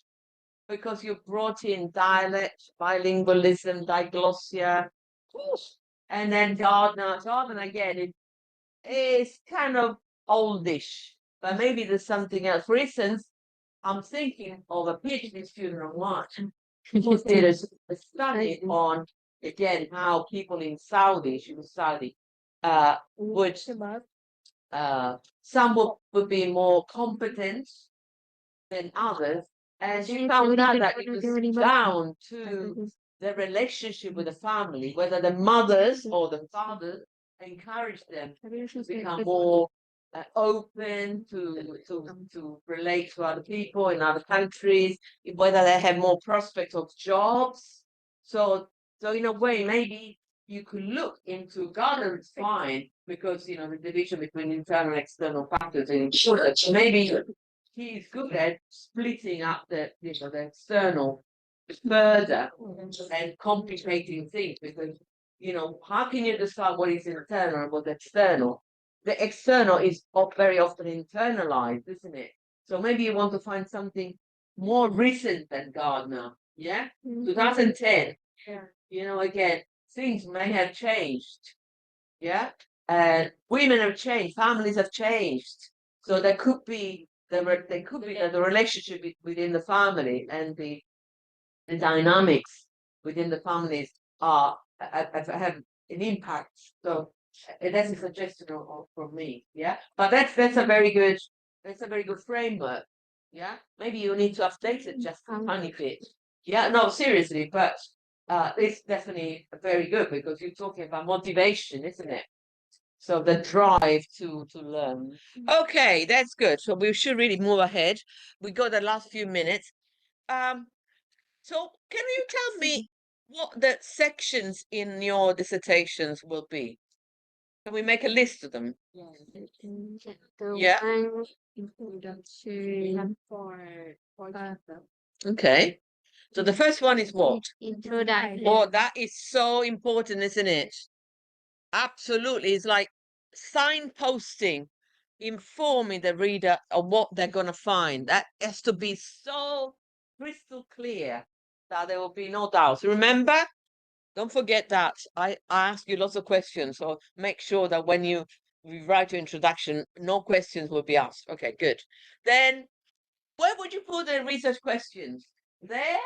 Could you maybe? Yeah. Yeah, why not? We can, if you don't want to spell them out there, you can definitely work around them and present them in a kind of narrative form, maybe. Yeah. How would you, in the introduction, signal that you are creating your own space? Or you say, this has been done before, but I'm gonna, bring something new. How would you do that? Actually, no, sorry. Will you do that there? Yes. Again, just in a very orientating form, but you will do this later on as well. Okay. What else can you put in introduction? There. I would say, why don't you talk about the structure of the dissertation? Yeah. So the reader will be prepared for that. Yeah. Okay. Next section is what? Next chapter, whichever you call it. Literature review. Okay, that's good. Has to be really, really good. Yeah. You have to be what? What do you do in the literature review? Yeah, any terms could be defined. For instance, harassment. What's harassment? Yeah. You have to decide. And how would you define yourself? You define? No. Good.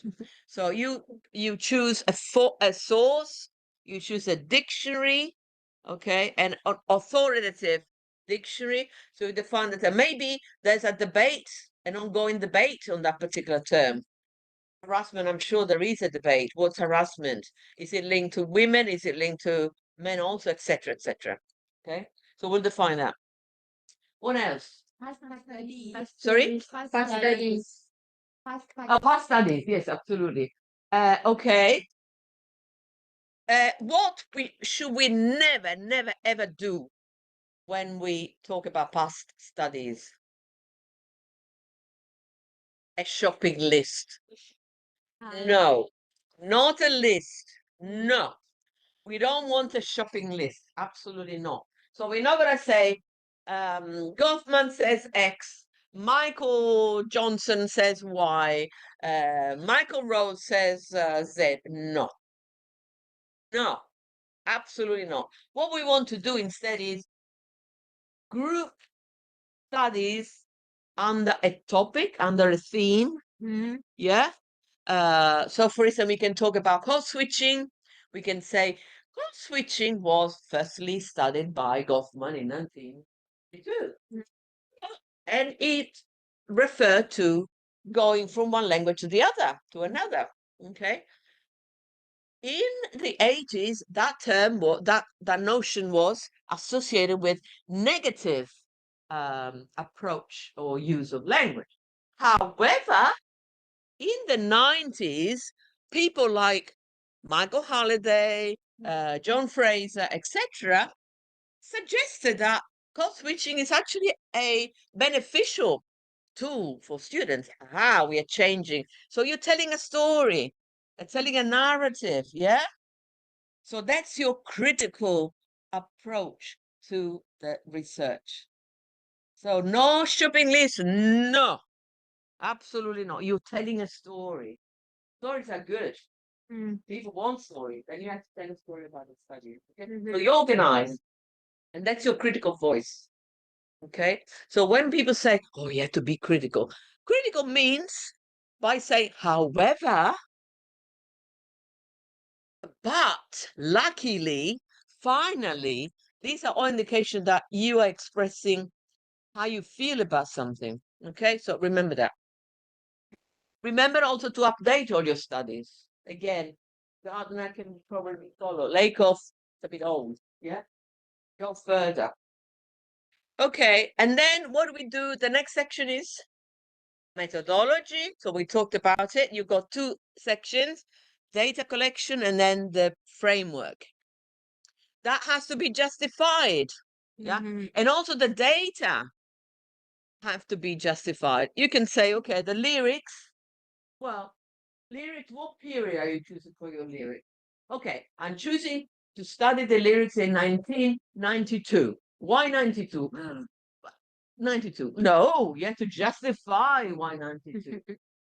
Because in 1992, there was a particular concert and there was a particular debate, because whatever. Or I'm going to look at all the songs during 2000. Okay, 2000 is a round figure, fine. So I'm going to look at all the songs produced in that period. Why? Because we want to see how in recent times songs express women's voice, whatever. Okay, so remember always to justify. We cannot be subjective. We want to be objective. We want our research to be replicable. So other people can actually do what we've done if we give them ideas of how to. Okay, and then we have the analysis. Okay, important. The analysis, again, what we look for is what? What are we trying to identify in our data, in our analysis? What? Can you tell me? At least in linguistics or in communication studies, what are we showing people? One case of something, like one particular word in harassment? No. Two words? Already? No, we're looking for things that keep recurring over and over. So we can even quantify, even if it's a qualitative study, you can say in this, songs that contains, I don't know, 25 words, 10 are indicative of agency, of strengths, are metaphors for vigor, whatever. So even though we're doing a qualitative study, you can still give a sense by indicating even small numbers. That's lovely. That's very revealing. Okay, so we're looking for patterns. In any communication study, we're not looking for individual, occasional, single instances. No, we want to show there is a consistency in things that keep reoccurring. Otherwise, who cares? If it's just this bottle, green, I don't care. But if there are 10 bottles of the same color, oh, students in Malaysia, at least in Terengganu, really love green bottles, right? If it's one, I cannot say that you all love, because you say, no, I don't like green. Yeah, absolutely. So remember something that is visibly the same. Okay, don't forget that. Okay, so really make sure that in your analysis you bring up to the reader that persistence of reoccurring patterns. Okay, and then the conclusions. Excuse me, the conclusions are so important. What do you do in the conclusions? Where do you go back to for the conclusions? The question. Yes, absolutely. Your questions. Yeah. Well, I decided that I wanted to investigate X because it's important. Remember, you have to remind the reader, treat the reader like a baby. Yeah, take him by the hand. Okay, so treat the reader like a baby. Remind the readers that they were given X, so the question, because, and what they were given. So, because it's a way of wrapping it all up. Okay. So that's the conclusions are really fabulous. Imagine that when people, and actually it's a suggestion for you as well, when people read, have to skim, skimming? Yeah, skim, read quite fast. Research, they read the intro and the conclusions. They're done and they get an idea. So it's important that the introduction and the conclusions are fantastically clear. Okay? I don't know if you have to write the abstract, but the abstract is again another important thing, or the keywords. Okay. So anyway, lots to think about. I hope I was a little bit I gave you a little bit of a help. Yes. Okay. Lovely talking to you. Sorry? Of course you can. Together. You can. Right. Okay. So, it's fine, isn't it? First off, yes. Perfect. Oh,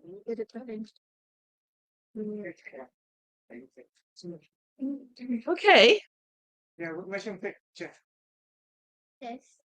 Like this. Indian. We have a cameraman over there. Sorry, what? What am I supposed to do? Oh, here. Is this from London or from Malaysia? This is from, it looks like from Malaysia, Yeah. doesn't it? No, it's from London. Imitation of Malaysia imitation, yes, probably.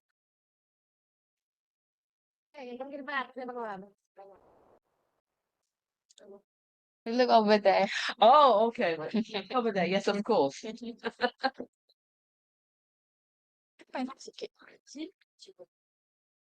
Semua nampak tak? Semua nampak ke?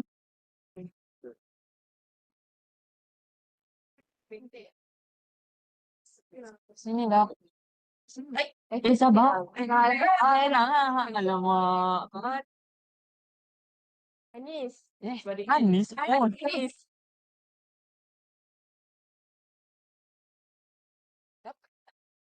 Sini sikit.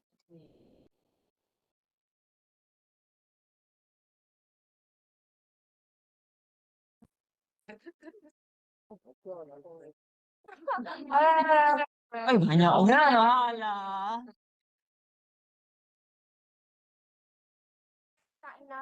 Okay. Sekarang.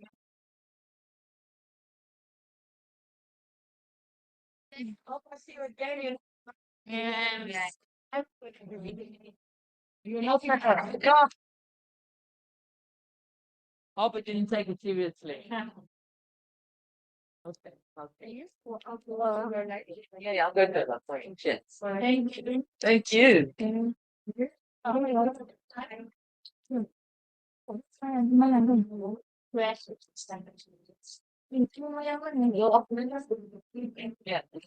Gani.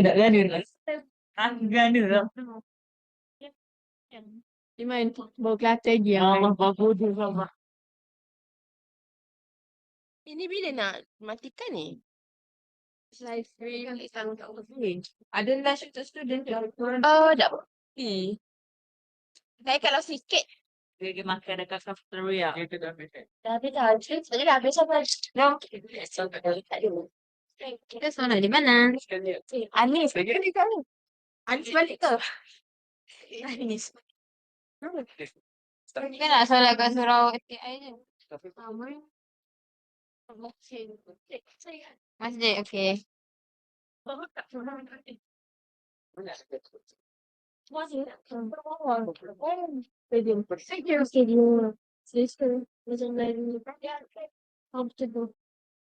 Ini tengah live stream. Saya cakap saya cuba bagi respon. Saya tengok.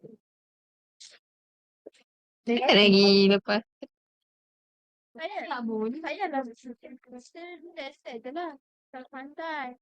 Itu iyalah tu.